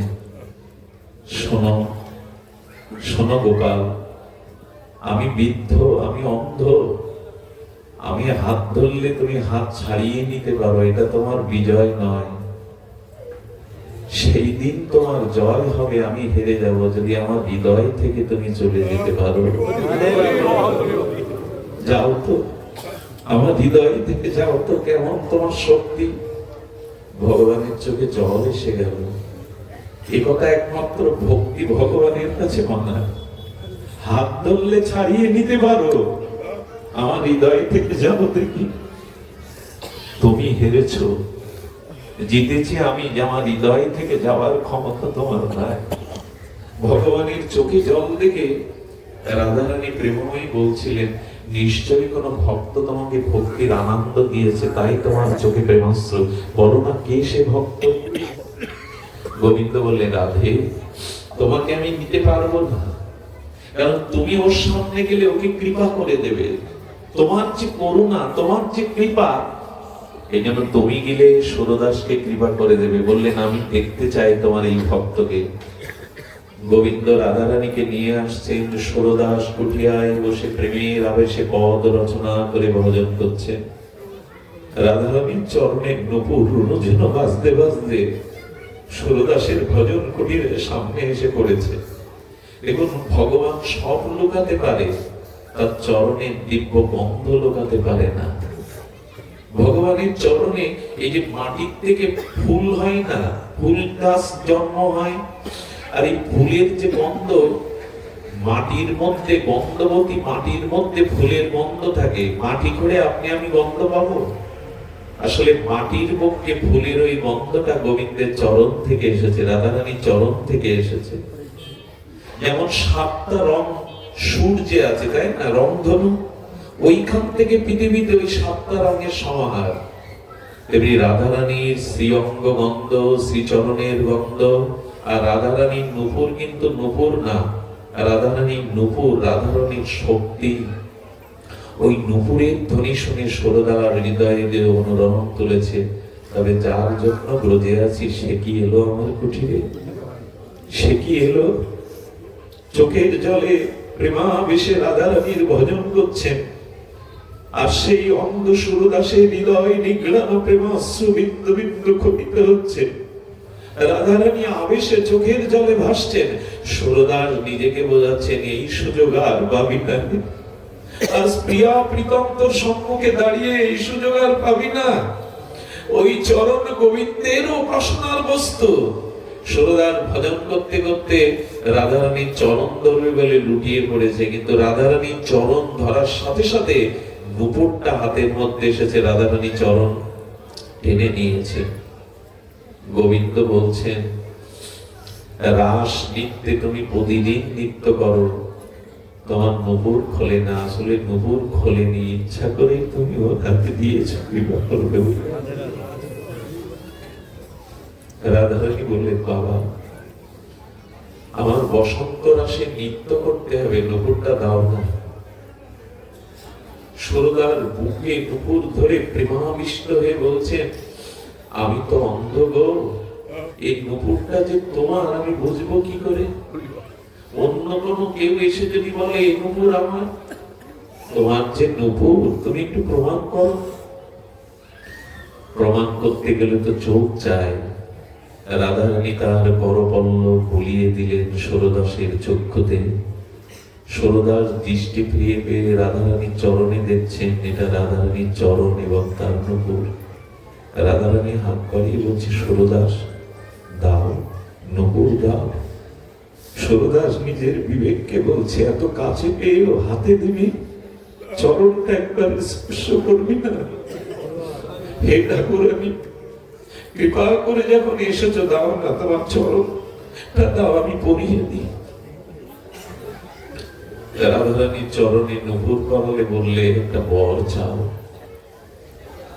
সুরদাসের চোখ ফিরিয়ে দিলেন রাধারানী। ওই যে চোখ ফিরিয়ে দিলেন, এবার বলছে বর চাও। খুব ধ্যান দিয়ে শুনুন, কি বর চাইলো জানেন? বর চাইলো, হে ঠাকুরানী, হে প্রেমময়ী বৃন্দাবনেশ্বরী, আমাকে আবার অন্ধ করে দাও। সুরদাস, সারা জীবন চোখে দেখো না, আর চোখ ফিরে পেয়েছো, আবার অন্ধ হতে চাইছো কেন? এই হলো ভক্তি। সুরদাস বলছে, যে নয়নে প্রথম দর্শনে তোমাদের যুগল দেখেছি, এই নয়নে অন্য কোন রূপ আর আমি জগৎকে দেখতে চাই না, তাই অন্ধ করে দাও। ওই রূপ নয়নের মাঝখানে যেন বাঁধিয়ে রাখতে পারি সারা জীবন। অন্ধ করে দাও আমার। এই সুরদাস একবার কি হলো জানেন? খুব অপূর্ব ভক্ত লীলা না বললে ভক্তিময়, ভক্তিবশ কিভাবে ভগবান। আপনাদের মনে আছে গোস্বামী তুলসী দাস, ইনি হনুমানজির কৃপা পেয়ে রাম সীতাকেও দর্শন করেছিলেন এই কলিযুগে। ওনাকে বাল্মীকির অবতার বলা হয়। উনি লিখেছিলেন বিখ্যাত বহুল প্রচলিত ভক্তি গ্রন্থ রামচরিতমানস। দেখুন ভক্তিতে অনন্য নাকি। উনি একবার বৃন্দাবনে আসেন, উনি তো রাম সীতার উপাসনা করেন, এই জন্য বৃন্দাবনে এসে কোনো মন্দিরে যান না, ওই সিয়ারাম সিয়ারাম জপ করতে থাকেন। একজন বলছেন, এসছেন বৃন্দাবনে, মদন মোহন দর্শন করবেন না, গোবিন্দজিকে দর্শন করবেন না, বাকি বিহারীকে দর্শন করবেন না, রাধারমণকে দর্শন করবেন না?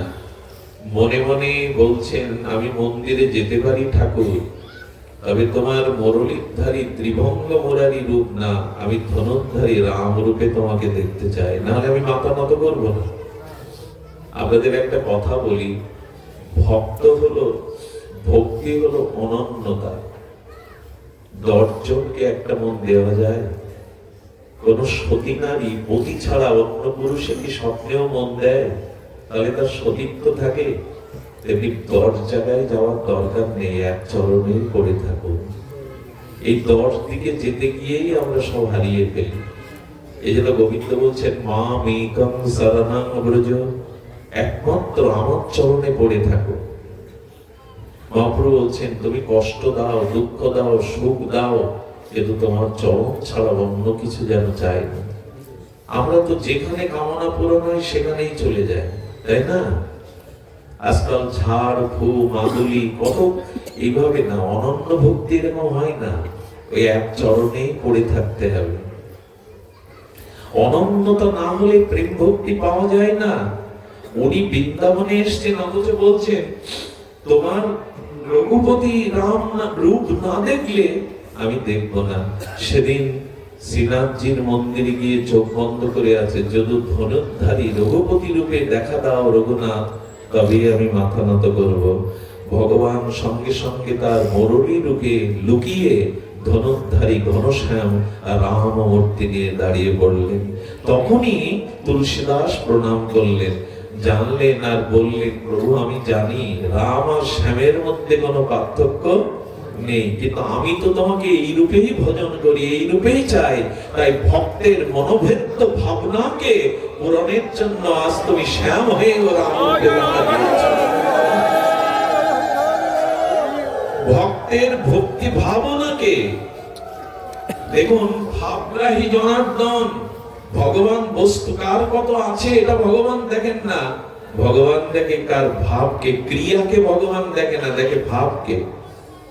10 দিন যজ্ঞ করলেন, ব্যাপক আয়োজন করলেন, লাইট প্যান্ডেল দিয়ে রোশনাই সাজিয়ে দিলেন, আনন্দ হই হুল্লোড় লোকালোকরণ্য হলো, এতে ভগবানকে আনন্দ দিতে পারবেন না। ভগবান বস্তুগ্রাহী না, ভগবান ভাবগ্রাহী। এই জন্য দুর্যোধন কৃষ্ণকে নিজের পক্ষে কুরুক্ষেত্রে আনবে বলে লোক ভাড়া করে আর গেট নির্মাণ করে বাসুদেবায় নমঃ মাধবায় নমঃ স্তুতি করেছিলেন। গোবিন্দ রথ থেকে নেমেই কানে আঙুল দিয়েছিলেন, যারা কপট তাদের ডাক আমার কানে আসে না। গোবিন্দকে বলছেন দুর্যোধন, দুর্যোধন এক পক্ষে জগতের পরিচয় শ্রীকৃষ্ণের বেয়াই মশাই হন। কৃষ্ণকে বলছেন, যাদব আপনি সিংহাসনে বসুন, আপনার জন্য এই রাজ সিংহাসন। গোবিন্দ স্মিত এসে বললেন, দুর্যোধন ওর উপরে কাঁথা বিছানো আছে, এই জন্য আমি বসতে পারছি না। অহংকারটাই হলো কাঁটা। বলে কিছু সেবা করুন, 56 ব্যঞ্জন রন্ধন হয়েছে আপনার জন্য। কৃষ্ণ কি বলেছিলে জানেন? সেবা করতে দুটো শর্ত লাগে। এক, যিনি সেবা করবেন তার ক্ষুধা লাগে, আর যিনি সেবা করাবেন তার সেবার মনোভাব লাগে। এখানে দুটোর অভাব। এই জন্য আমার ক্ষুধা নেই তো খাবো কি? বলি তাহলে এই রাজপ্রাসাদে রাতটুকু থাকেন। বলি রাজপ্রাসাদটা কার? মহামানী দুর্যোধন বলছেন আমার, এই আলোক সজ্জাময় রাজপ্রাসাদ আমার। গোবিন্দ বলেছিলেন, একজনের কাছে আজ আমার নিমন্ত্রণ আছে, আমি তার বাড়িতে থাকবো। কে জানেন? 2 দিন আগে যে দুর্যোধন গলা ধাক্কা দিয়ে বের করে দিয়েছিলেন বিদুরকে, ওর নামে নিন্দা করছিল ধৃতরাষ্ট্রকে বলছিল, তুমি শুধু জন্মান্ধ না, তুমি জ্ঞান অন্ধ। দুর্যোধনের লাগাম টেনে ধরো, তার লোভ লালসাকে নিয়ন্ত্রণ করো, না হলে কৌরবরা ধ্বংস হয়ে যাবে। এ কথা সহ্য হয় দুর্যোধনের? আমার খাবে, আমার মন্ত্রিত্ব নেবে, আর আমার অবগুণ গাইবে, বেরিয়ে যাও। এক বাগানের পাশে কদলী, কলার বাগানের পাশে কুড়ে ঘর থেকে স্বামী স্ত্রী ভজন করতেন। যেদিন কৃষ্ণ হস্তিনাপুরে আসবে, স্ত্রীর হাত দুটো জড়িয়ে ধরে বলছে, ওগো বিদুরানী, কুড়ে ঘরে কি ভগবান আসবে? তবু চলো দুজন মিলে মনে মনে নিমন্ত্রণ জানিয়ে রাখি। হে মাধব, আমি কাঙাল, তুমি রাজপ্রাসাদে আসছো, আমার কুড়ে ঘরে কি আসবে? গোবিন্দের এই প্রার্থনা মঞ্জুর হয়ে গেছিল। সকালে ভাবগ্রাহী দূর থেকে বিদুরকে ডেকে বলছে, বিদুর ওই কুড়ে ঘরটা কার? এই জগৎ ব্রহ্মাণ্ডের সবই তো আপনার। দুর্যোধনকে বলেছিলেন, ওই দেখো, মানুষ দিন শেষে তো নিজের ঘরে ফিরে যায়। তুমি বলছো এটা তোমার প্রাসাদ, বিদুর বলছে ওটা আমার ঘর। সেই রাত্রে ভগবান বিদুর দৌড়ে দৌড়ে বাজারে গিয়েছিল ক্ষীর, সর, এইগুলো ননি আনতে। আর দ্রুত ভগবান বিদুরানীর বাড়ি গিয়ে 1 বার 2 বার 5 বার 10 বার নয় 20 বার বলেছিল, বিদুরানী বড় ক্ষুধা পেয়েছে, দাও না কিছু খেতে দাও। উনি কি বস্তু দেখেন? উনি দেখেন ভাব। এর বর্তমান সময় অনেক কিছু রাজসিক ভাবে হয় বটে, কিন্তু ভগবানকে ভাব দিয়েই জয় করতে হয়। ভাব ছাড়া উনি বাইরের কিছু দেখেন না। কি দিয়ে তাকে আপনি সন্তুষ্ট করবেন? এই অনন্ত বিশ্ব ব্রহ্মাণ্ডের কুল মালিক তিনি, উনি আপনার ভাব ছাড়া বাইরের কোন চাকচিক্য গ্রহণ করবেন না, ভাবগ্রাহী জনার্দন। সেদিন কলার খোসা খাওয়াতে দেখে বিদুর রেগে গিয়ে বিদুরানীকে ধাক্কা দিয়েছিল, করছো কি, এটা তার খাদ্য। এই আমি মাখন এনেছি, সর এনেছি, খাও গোবিন্দ। ওইটা তুলে দিলে গোবিন্দ বলেছিল, বিদুর, কলার খোসার মধ্যে যে এত আস্বাদ্য আছে, তুমি কেন সেই সুখ হতে আমাকে বঞ্চিত করলে? মাখনের সুখ হয়নি গোবিন্দের, কারণ কলার খোসার মধ্যে বিদুরানীর ভাবটুকু ছিল। এই জন্য যেটুকু করবেন হরিনাম ভাগবত ভজন, ওইটুকু যেন তার সুখের নিমিত্তে হয়। আমরা কিরকম চালাক জানেন? যেদিন বাড়িতে অনুষ্ঠান হবে, ভক্তগণ আসবে, সেদিন আলমারি থেকে দামি দামি পোশাক পরায় রাধা মাধবকে, খুব সুন্দর করে সাজায়। কেন জানেন? যারা শ্রোতাগণ আসবেন, দর্শকগণ আসবেন, তারা যেন এসে দেখে আমি বিগ্রহকে কি সুন্দর করে সাজাই। অন্যদিন কিন্তু এই মনোভাব থাকে না। গোবিন্দ বললেন, আজকে আমাকে সাজিয়েছ আমার সুখের জন্য না, দর্শকদের দেখাবার জন্য। অনেক মন্দিরে গিয়ে দেখেছি ভগবানের মাথার উপরে 500 পাওয়ারের মার্কারি বাল্ব দিয়ে দেয়। আচ্ছা, আপনার মাথার উপরে, আপনার সন্তানের মাথার উপরে ওই বাল্ব 2 ঘন্টা জ্বালালে সে তো মাথা ঘুরে পড়ে যাবে। ভালো দেখাবে বিদায়, ঠাকুরকে উজ্জ্বল দেখাবে বিদায়, ওই পাওয়ারের বাল্বটা মানায় না। দরদি ভক্ত কি বলে জানেন? ওনার তাপে কষ্ট হচ্ছে, ওখানে একটা স্নিগ্ধ আলো দাও যাতে তার শান্তি হয়। এই লোক দেখানো ভাব আমাদের সব শেষ করে দিল। ভগবান বলছেন, যার ভেতরে আর বাইরে 2 ভাব আছে, এর কাছে আমি কখনো ধরা দেই না। এই সুরদাস যখন শুনলেন তুলসীদাস গোস্বামী এসছেন, একদিন এই 2 পরম ভক্তের সাথে মিলন হলো। এই প্রসঙ্গে একটা কথা বলে রাখি, ভক্ত ভগবান যদি কোনোদিন মিলিত হয়, সেখানে পরমানন্দের তরঙ্গ ওঠে। আর 2 ভাগবত, 2 ভক্ত যদি ভগবানের প্রিয় ভক্ত একত্রিত হয়, সেখানে অদ্ভুত আনন্দ হয়। সাধারণ আনন্দ না, অদ্ভুত আনন্দ হয়। আজ 2 ভক্ত বসেছে, বসে ভগবানের প্রসঙ্গ করতে করতে নামের প্রসঙ্গ এসেছে। কিসের প্রসঙ্গ? নামের। তুলসীদাস বলছে, রাম নামের থেকে বড় নাম আর এই জগতে নাই। আর বললেন, যত নাম আছে কৃষ্ণ নামের থেকে বড় নাম আর নাই। তুলসীদাস গোস্বামী বলছে, রাম নামের ন্যায় কোনো বড় নাম, সহজ নাম। আরে মরা মারা বলেই তো বাল্মীকি হয়ে গেল। রাম নামের মহিমা রাম বলাও লাগবে না, উল্টে মরা বললেও সে কৃপা পায়। আর ও বলছে, আমার কৃষ্ণ নামের মতো নাম নাই। নন্দ গাঁও সে গাঁও নেই, নন্দ গায়ের মতো, গ্রামের মতো কোনো গ্রাম নাই। বংশী বট সে বট নেই, বংশী বটের ন্যায় কোনো বট বৃক্ষ জগতে নাই। আর কৃষ্ণ নাম সে নাম নেই, কৃষ্ণ নামের উপরে কোনো নাম নাই। 2 জন তর্ক করছে, বলে রাম নাম বড়, বলে কৃষ্ণ নাম বড়। একদিকে সুরদাস, একদিকে তুলসীদাস। তখন বলছে, তাহলে বিচার হোক, এটা দাড়ি পাল্লা টানো। দাড়ি পাল্লাতে একদিকে তুমি রাম নাম, একদিকে আমি কৃষ্ণ নাম উঠি, দাড়ি পাল্লা ভারী হবে, সেই নামই শ্রেষ্ঠ। দেখুন, 2 ভক্ত যখন ভক্তি নিয়ে তর্ক করে, সব থেকে বেকায়দায় পড়ে যায় ভগবান। এই জন্য ভক্তরা তর্ক করতে চান না, কারণ 2 ভক্তের তর্কের মধ্যে সব থেকে সমস্যায় পড়ে ভগবান। আচ্ছা, এখন কি করবে বলুন তো?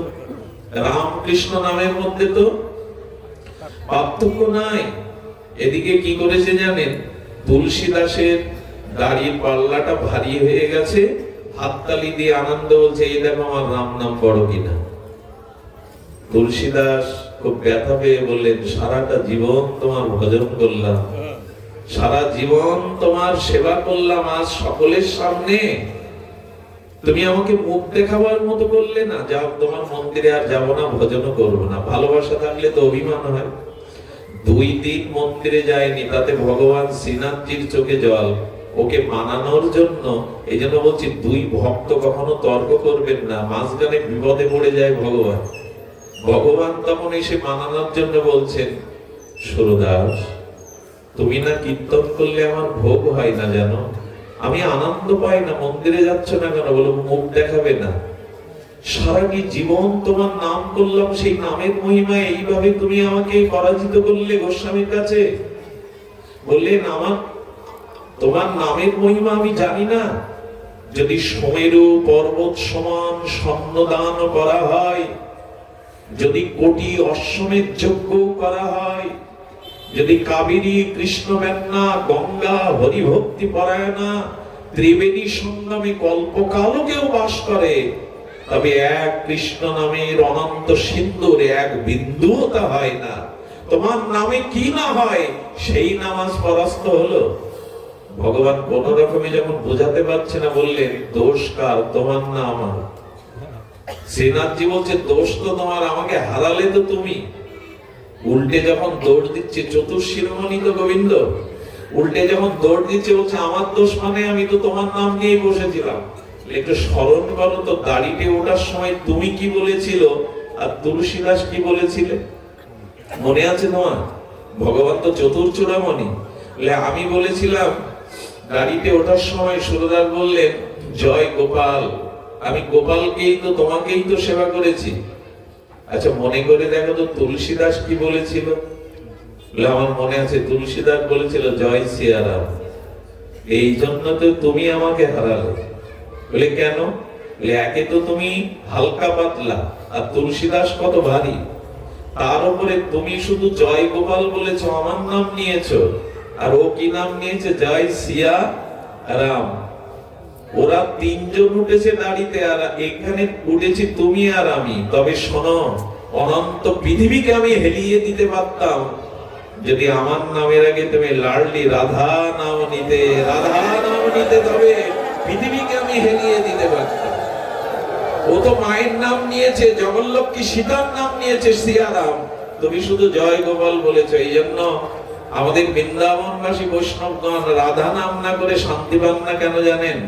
জয় জয় রাধা নাম বৃন্দাবন যার ধাম, কৃষ্ণ সুখ বিলাসের নিধি, এন রাধা গুণগান না শুনিল মোর কান, বঞ্চিত করিল মোরে বিধি।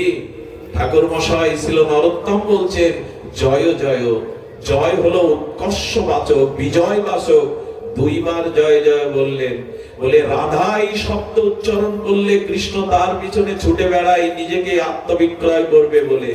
কেউ যদি রা বলে, গোবিন্দ ওই ভক্তের দিকে তাকিয়ে দেখেন, এবারও রাধা বলবে, আমি ওর পিছনে ছুটে বেড়াবো। কিন্তু রা বলে যদি কেউ রাজা বলে, রামমোহন বলে, রাজনগর বলে, গোবিন্দ খুব দুঃখ পেয়ে মুখ ফিরিয়ে নেন, কই রাধা তো বললো না। এই জন্য বললেন রাধা নাম নাওনি তুমি। সুরদাস সেই দিন থেকে বুঝলো রাধা নাম না নিলে জয়ী হওয়া যাবে না। আরে তুমি তো আমাকে হারালে, আমি পৃথিবী হেলিয়ে দিতে পারতাম, কারণ ও সীতা দেবীকে নিয়ে দাঁড়িয়ে উঠেছে, রাম এবং সীতাকে, আর তুমি তো জয় গোপাল বলেছ। তখন বুঝতে পারলেন। ভগবান বললেন রাধা নাম সহ বললে তোমাকে কে হারতো, এবার তুমি এসো মন্দিরে। এই দেখুন বানাতে এসছে যাতে মন্দিরে গিয়ে শৃঙ্গার করে। শুধু ভক্তবৃন্দ, মন্দির যে ভক্তিতে ভগবান কি করে বশ হয়ে যায়, আপনাদের মাঝে এইটুকু বলেই আমি বিশ্রাম করব। কথাটি বড় মার্মিক কথা। আমাদের যোধা ভাইয়ের নাম শুনেছেন? যোধা বাই, ইনি ছিলেন ব্রাহ্মণ কন্যা, অপূর্ব সুন্দরী, কিন্তু দিল্লির সম্রাট আকবরের দৃষ্টি যায় ওর দিকে, ওকে তুলে নিয়ে বিবাহ করেন। কিন্তু যোধা ভাইয়ের অপরূপ রূপ এবং গুণ ছিল, এই জন্য আকবর তাকে ত্যাগ করেনি, তার রাজপ্রাসাদে রেখে দিয়েছিলেন। এটা হলো আগ্রাতে, তখন সম্রাট আকবর আগ্রাতেই থাকতেন। আর এই যোধা ভাইয়ের রূপ গুণে এত মহিমা ছিল, যোধা ভাই বলেছিল আমাকে মাঝে মাঝে বৃন্দাবন দর্শনে যেতে দিতে হবে, বাধা দিলে হবে না, এইটুকু স্বীকার করেছিলেন। যোধা ভাই একদিন যমুনা তীরে ঘুরতে ঘুরতে দেখছে একটা বালিকা, অপরূপ একটা অপরূপ বালিকা, কিন্তু পাশে কেউ নাই, যমুনার তীরে দাঁড়িয়ে আছে। যোধা ভাই গিয়ে জড়িয়ে ধরে বললেন কে বালিকা তুমি? বলে আমার পিতামাতা কেউ নাই, আমি একাকী, তুমি আমার সাথে যাবে? আসলে কে জানেন? ইনি ললিতা সখী। এক যে কারণে এসেছিলেন বলছি, ওই ললিতা সখীকে কন্যা মনে করে যোধা ভাই প্রাসাদে নিয়ে গেল, তাকে বুকের মধ্যে আঁকড়ে রাখলো। আর এই বালিকা কি করতো জানেন? প্রতিদিন গোধূলি বেলায় রাজপ্রাসাদের উপরে উঠে গোকুলের দিকে চেয়ে চেয়ে কাঁদতো। যোদাবাই দেখছো মেয়েটা ওই দিকে তাকিয়ে কাঁদে কেন? কিরে মা, এদিকে এভাবে তাকিয়ে কাঁদিস কেন? বলেন, আমাদের প্রাণনাথ উত্তর গোষ্ঠে গোবৎস নিয়ে ফিরছেন, এই দৃশ্য আমি প্রতিদিন দেখি, চোখের জল ধরে রাখতে পারি না। যোদাবাই বুঝলেন এ সাধারণ কোনো বালিকা নয়, কিন্তু মহারাজের সামনে কখনো ওকে নিয়ে যাননি। একদিন যোদাবাই বসে বসে আর বিরস বদনে বসে আছে, এই কন্যাটি এসে বলছে, মা তুমি এত বিরস বদন কেন, তোমার মনের দুঃখ আমাকে বলো। বলে, মহারাজ আর আগের মতো আমাকে ভালোবাসে না, হয়তো সেই রূপ সেই মাধুর্য আমার মধ্যে আর খুঁজে পায় না, এই জন্য আমার মনে একটা দুঃখ হতাশা কাজ করে। ধ্যান দিয়ে শুনুন। বলে, মা আমি তোমাকে এমন করে সাজাবো, রাজার অন্য কারো দিকে ও ভালো সিঙ্গার করতে পারত, এমন সুন্দর করে যোদাবাইকে সাজিয়েছে। আকবর ওই দিন দেখেই বিমোহিত হয়ে প্রথমে বলছেন, তুমি আগে বলো তোমাকে খুব সুন্দর করে মাধুর্যময় করে কে সাজিয়েছে। এদিন আর লুকাতে পারেনি, মহারাজ আপনার একটি কন্যা আছে, আমাকে সে মা বলে ডাকে। তখন কিশোরী রূপ নিয়েছেন এই বালিকা, তার দিব্য মাধুর্য সৌন্দর্য দেখে আকবরের মনে তো আর সাত্ত্বিক বৃত্তি নেই, কাম প্রবৃত্তি জেগে উঠেছে। একটা নিবেদন করি, অন্তত ভক্তের দিকে কখনো দৃষ্টি দিবেন না। ভক্ত চরণে অপরাধ হলে কিন্তু তার পরিণতি কি হয় দেখুন। যেই কুদৃষ্টি দিয়েছে এবং বলছেন, শোনো বেগম তোমার ওই নীতি আমি মানব না, ওর যে রূপ ওকে আমি বিবাহ করব, যেই বলেছে আগুনের মতো সমস্ত গা ফোলা উঠতে শুরু করেছে, দাহ ক্রিয়া হচ্ছে। রাজ কবিরাজ আনা হলো, দিল্লি থেকে চিকিৎসক আনা হলো, বললো মহারাজ এটা কোনো ভক্ত চরণে অপরাধেরই ফল। একটা নিবেদন করি, কোনো মহৎকে অবজ্ঞা করবেন না, কোনো ভক্তের দিকে কুদৃষ্টিতেও তাকাবেন না, খুব দ্রুত তার প্রতিফল আপনার কাছে ফিরে আসবে। আমরা মানুষকে কাঁদাই না, নিজেকেই কাঁদাই। আজকে যাকে কাঁদাবেন কান্নাটা তুলে রাখুন, ওটা খুব দ্রুত আপনার কাছে ফিরে আসছে। আপনি কাকে অপমান করছেন, অপমানটা নিজেকেই করছেন, ওই অপমান খুব দ্রুত আপনার কাছে ফিরে আসবে। কায় মনোবাক্যে কোনো মহৎকে অবজ্ঞা করবেন না। বীরবল আপনারা জানেন, সম্রাট আকবরের খুব বিদগ্ধ জন ছিলেন ব্রাহ্মণ বীরবল। বললেন, আপনার এই রোগের কারণ আমি সুরদাসকে আনতে পারি, উনি বৃন্দাবনের শ্রেষ্ঠ সন্ত মহাত্মা, ভগবানের সাথে তার সংযোগ আছে। সুরদাসকে আগ্রায় আনা হলো। মহারাজের লক্ষণ শুনে বললেন, কোন ভক্ত চরণে আপনার অপরাধ হয়েছে, যান তার চরণ ধুলি মাখুন, এই রোগের ওই ছাড়া কোনো ঔষধ নেই। যদি কখনো বৈষ্ণব অপরাধ হয়ে যায়, যদি কোনো মহাত্মার চরণে অপরাধ হয়ে যায়, দয়া করে তার চরণ ধুলিতে ক্ষমা প্রার্থনা করবেন তার কাছে গিয়ে, নাহলে ভগবান ক্ষমা করবে না। বৈষ্ণব চরণে যদি হয় ক্ষুদ্র অপরাধ, মহামহা ভজনতে পড়ে যায় বাদ। এই জন্য ভজন হতে বাদ পড়ে যাবে যদি মহৎ চরণে অপরাধ হয়ে যায়। সুধীবৃন্দ, এই জন্য দয়া করে কোনো মহৎকে অবজ্ঞা করবেন না, গুরুবর্গকে অবজ্ঞা করবেন না। ধ্যান দিয়ে শুনুন। যখনই বলল তখন সম্রাট আকবর বলল, ওকে একবার সামনে আনো, আমি ক্ষমা চাইছি। যখন সামনে এলো, চরণে লুটিয়ে পড়ে সম্রাট গড়াগড়ি দিয়ে বলল, ক্ষমা করে দাও, এ বালিকা ক্ষমা করে দাও। প্রসন্ন দৃষ্টি দেওয়ার সাথে সাথে তার সমস্ত শরীরের জড় জড় দাহ নিরাময় হয়ে গেল। এরপর আর বেশি দিন থাকতে চাননি। ওই মুহূর্তেই সুরদাস আর ললিতা সঙ্গীত দেখা হয়ে গেল। ইনি হলেন উত্তর লীলাতে উদ্ধব মহারাজ, ইনি হলেন ললিতা। একটি ক্ষুদ্র অভিশাপের আবার জন্মেছিল, আর বলেছিল যেদিন উদ্ধবের সাথে ললিতার দেখা হবে সেদিন দুজন অন্তর্ধান হয়ে নিত্য লীলায় প্রবেশ করবে। সঙ্গে সঙ্গে এই বালিকা যৌগিক বলে অগ্নি সৃষ্টি করে আত্মাহুতি দিয়ে এই দেহটাকে নিঃশেষ করে নিত্য লীলায় চলে গেল ললিতা। সুরদাস যায়নি। কেন জানেন? আরো কিছু কাজ তার বাকি ছিল। সাধুরা এই জগতে বিচরণ করে কেন জানেন?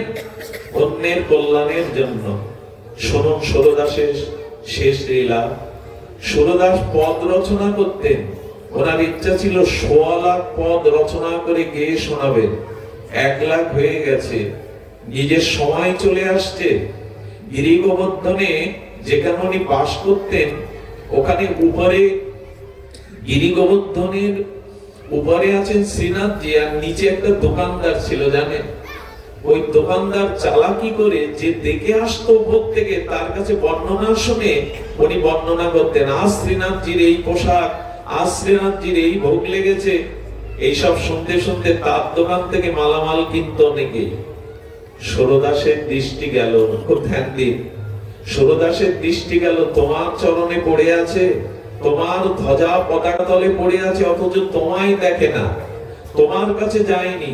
শ্রীনাথজির কাছে প্রার্থনা করে বললেন, শ্রীনাথ একবার ওকে কৃপা করো, একবার ওকে ভক্তি দিয়ে তোমার কাছে টেনে আনো। ওকে গিয়ে বলছে, শোনো আমি কিন্তু ফাঁস করে দেবো, কে আমি জানো তো, আমি পদ রচনা করে গাইতে পারি। তুমি যে মন্দিরে যাও না, দেখো না লোক মুখে শুনে বর্ণনা করে ব্যবসা করছো। বলে, বাবা কাউকে বলেন না, আমি কাল সকালে যাব। আচ্ছা, আমাকে যদি কেউ বারবার এভাবে ফিরিয়ে দিত, আমি যেতাম। সুরদাস গিয়ে বলছে, চলো এখন মঙ্গল আরতি দেখবে। বলে, বাবা আমার স্নান করা না, আমি মন্দিরে যেতে পারবো না, সন্ধ্যায় আসো। সন্ধ্যায় আসলে বলছেন প্রদীপ দিচ্ছে, এই সময় এই এখান থেকে গেলে যদি লক্ষ্মী ছাড়া হয়, প্রদীপ দিচ্ছি, কাল সকালে যাব। এইভাবে যখন বারবার ফিরিয়ে দিচ্ছে, তখন শ্রীনাথজির চরণে গিয়ে কেঁদে সুরদাস বললেন, ওকে কৃপা করবে না তুমি, ওকে তুমি কৃপা করবে না? শ্রীনাথ প্রকট হয়ে কি বলেছিলেন জানেন? বলেন, যেদিন তুমি ওর দিকে দৃষ্টি দিয়েছো, যেদিন তুমি ওকে স্বীকার করে নিয়েছো আমার কৃপা পাবে বলে, সেই দিন তোই আমি ওকে কৃপা করে দিয়েছি। ভক্ত কৃপা না হলে তো আমি তাকে কৃপা করি না। তুমি যেদিন ওকে স্বীকার করেছো, এটাই হলো আমাদের বিষয়। ভক্ত কৃপা ছাড়া আপনি ভগবানের কৃপা কোনো কালেই পাবেন না। এখন পদ্ম ফুলের মধ্যে মধু আছে, কিন্তু আপনি চেয়ে চেয়ে মধু পাবেন না।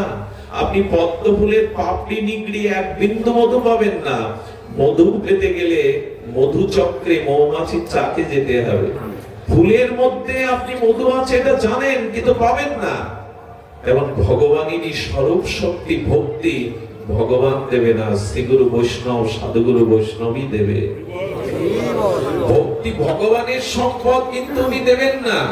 ওই মধু চক্রে যেমন মৌমাছি শতপদ মধুকে সঞ্চয় করে রেখেছে, ওদের কাছে যেতে হবে। ভগবান বললেন, ভক্তি আমার চিৎ শক্তির বৃত্তি, কিন্তু ভক্তি আমি দেই না। আমার ভক্তের চরণ ধরি, আমার ভক্তের সঙ্গ ছাড়া, কৃপা ছাড়া কেউ ভক্তি পেতে পারে না। সুরদাস কাঁদছে, কে সাধু? যার পোশাক আছে তিনি সাধু না। পরের দুঃখে যার হৃদয় বিগলিত হয় সুরদাসের মতো, ইনিই সাধু। ভগবান ওকে কৃপা করো। সেই দিন বললেন, সুরদাস আজকে ওকে নিয়ে এসো, এখনই আসবে। সুরদাসের সাথে আসার সাথে সাথে সুরদাস বলে দিল, প্রভু একবার তোমার চিন্ময় মাধুর্যময় রূপ ও ছটা ওকে একটু দেখিয়ে দাও, একটুখানি ওকে দেখিয়ে দাও। যেই না গোবিন্দ প্রকট হয়ে তার অপরূপ রূপ মাধুর্য বিজয়ী চমকের মতো দেখিয়ে দিলেন, সারা জীবনের এই বিষয়ভোগী মানুষটি চরণে পড়ে গেল। ৬০,০০০ টাকা তৎকালীন ওর আয়ের যা ছিল উৎস, সুরদাসের চরণে দিয়ে বলল, আর নয়। এই ৬০টি বছর নিঃশ্বাস আর আয়ু বৃথা ব্যয় করেছি, এখন যা সর্বস্ব আছে তোমার চরণে দিয়ে দিলাম, স্বীকার করো। ভক্ত কৃপা হলে লক্ষ হীরার মতো পতিতাও বৈষ্ণবী হয়ে যায়। হরিদাস ঠাকুর বলছেন ভগবানকে, প্রভু ওই এসেছে আমার কাছে, আমি যদি কিঞ্চিত মাত্র কোন জন্মে তোমার নাম নিয়ে থাকি, সেই নামের কৃপায় তুমি ওর চিত্ত সংশোধন করে দাও। একটা জিনিস শুনুন, কোন ভক্ত যদি আপনার জন্য ভগবানের কাছে প্রার্থনা করে, সেই ভক্তের আকুল প্রার্থনা ভগবান মঞ্জুর করেন। সুরদাসের এক কথাই এই ৬০ বছরের বিষয়ভোগী মানুষ শ্রীনাথজির মন্দির থেকে আর বাইরে যায়নি। সে আর সুরদাসের সেবাতে ছিলেন।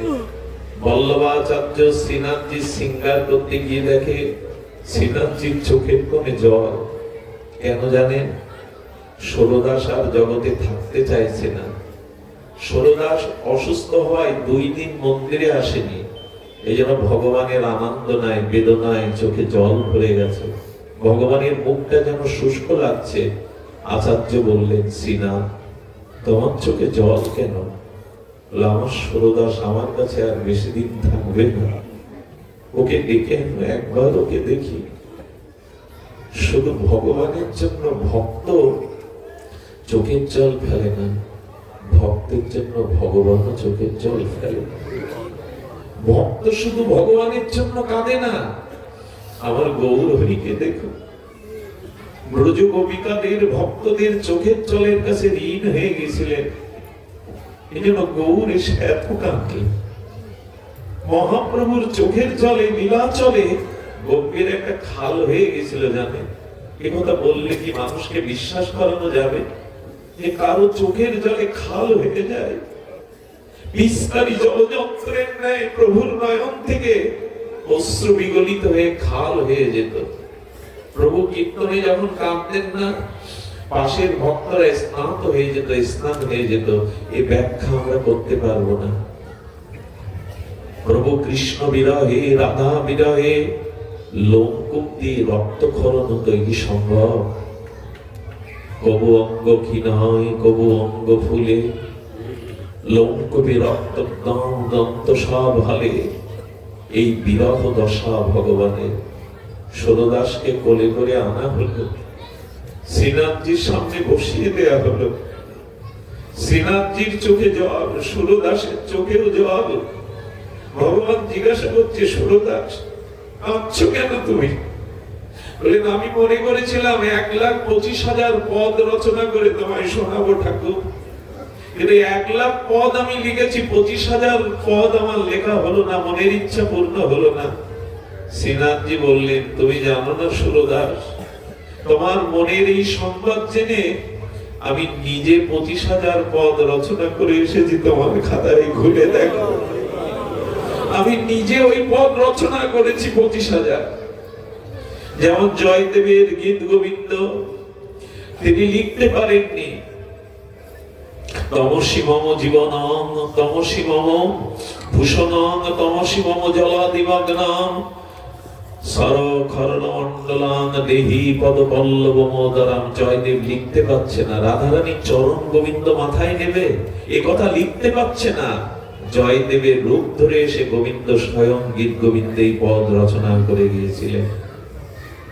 রাধারানীকে বলছেন গোবিন্দ, তমসি মম জীবন, হে রাধে তুমি আমার জীবন। তমসি মম ভূষণাম, হে রাধে তুমি আমার ভূষণ।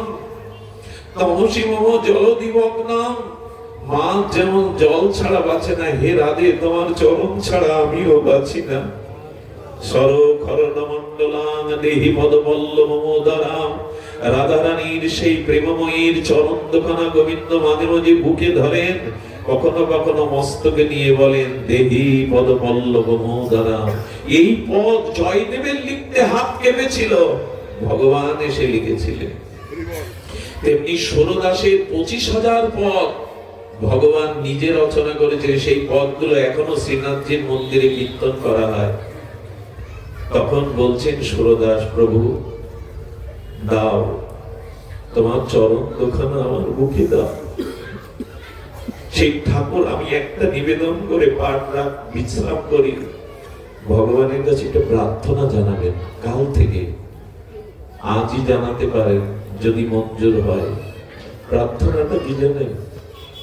হরিদাস ঠাকুর যেদিন চলে যায় সেদিন মহাপ্রভুকে বলেছিল, আমি তো তোমার কাছে চাইবার যোগ্যতা আমার নাই, আমি পতিত পামর, তোমার কাছে চাইতেও তো একটা যোগ্যতা লাগে। তবে যদি কিছু দিতে চাও, একটা বাঞ্ছা আমার মনের মধ্যে, আমি তোমার আগে যেতে চাই। কিভাবে জানো? এই কথাটি একটু প্রার্থনা করবেন তো। হৃদয়ে ধরব তোমার ও কমল চরণ, নয়নে হেরিব তোমার ও চন্দ্রপদ, জিহ্বায় উচ্চারিব শ্রীকৃষ্ণ চৈতন্য নাম, এই মতো ইচ্ছা মোর ছাড়িব করা। কেন প্রার্থনাটা করতে বলছি জানেন? মৃত্যুর সময় যেন স্ত্রীকে দেখতে ইচ্ছা না করো, পুত্র কন্যার কথা যেন মনে না পড়ে। প্রভু আমার অন্ত সময় যেন তোমার বদন, তোমার চরণটাই মনে পড়ে। আমি অন্য কিছু মৃত্যুর সময় ভাবতে চাই না, কিন্তু এ তো আর বললে হবে না। হরিদাসের ইচ্ছা চৈতন্য মহাপ্রভু পূর্ণ করেছিলেন। হরিদাস হৃদয়ে ধরেছিল প্রভুর দুটো রাতুল চরণ। হরিদাসের নয়ন ভৃঙ্গ ভ্রমর যেন মহাপ্রভুর কোমল বদনকে অমৃতপান করছিল। আর জিও ভাই বারবার শ্রীকৃষ্ণ চৈতন্য, শ্রীকৃষ্ণ চৈতন্য বলতে বলতেই চিরদিনের মতো বিশ্রাম নিয়েছিলেন মহাপ্রভুর কোলে।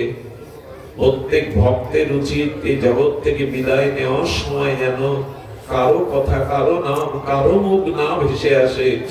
হে রাধে, হে গৌর সুন্দর, যেন তোমার চরণকেই স্মরণ করতে করতে যেতে পারি। সুরদাস বললেন, প্রভু এই কাঙালকে নিয়ে তুমি অনেক খেলা খেলেছো, অনেক লীলা করেছো, এবার তোমার চরণে স্থায় দাও। সুরদাস চিরদিনের মতো গোবিন্দ চরণ বুকে নিয়ে নিত্য লীলাতে প্রবেশ করলো। ভক্তি আর কিছু নয়, ভক্তি হলো সর্ব উপাধি বিনির্মুক্তম তৎপরিত্রেণ নির্মলং ঋষিকেশ ঋষিকেশ সেবনাং ভক্তির উচ্চতে। এই জীবন দিয়ে, সর্বস্ব দিয়ে যেন তোমাকে সুখ দিতে পারি, তোমাকে আনন্দ দিতে পারি। এই যে মোক্ষেরপুর থেকে, কোথায় মাদারীপুর থেকে, এইসব দূর থেকে আমাদের কৃষ্ণ সেবা সঙ্গের ভক্তগণ, আমি অনেক মানুষকে মুখ দেখে বুঝতে পারছি আপনারা, আমি 12 ঘন্টার পথ এলে কি হবে, আপনারা অনেক দূর থেকে এসেছেন। এটাই ভগবান আনন্দ পাচ্ছেন। এই শ্রবণের দ্বারা গোবিন্দ রাধা রানী গৌর হরি প্রীত হচ্ছেন, যে আজ সব কাজ ফেলে আপনারা ভগবানের গুণগাথা শ্রবণের জন্য এই ধুলার উপরে বসে মান অভিমান পদমর্যাদা ত্যাগ করে ভগবানকে আনন্দ দিলেন। এই আনন্দ দেওয়ার নামই ভক্তি, ভগবানকে সুখ দেওয়ার নামই ভক্তি। যেখানে নিজ সুখের বাসনা নাই। আজ এইটুকুই, আপনাদের মঙ্গল হোক, আপনাদের কল্যাণ হোক। একটি অনুনয়, একটি নিবেদন, আপনারা যে যেখানে দাঁড়িয়ে বসে আপনাদের চরণ ধুলি বাতাসে উড়িয়ে আমার মস্তকে দিলেন, যাতে আপনাদের মতো শুদ্ধ ভক্তের সান্নিধ্যে গৌর গোবিন্দের এই ভাগবত আস্বাদনে বাকি জীবনের সময়টুকু কাটে। জয় হোক আজকের অনুষ্ঠানের, জয় হোক শ্রীমদ ভাগবতের, জয় হোক আগামী নাম যজ্ঞের, জয় শ্রী গুরু প্রেমানন্দে গৌর।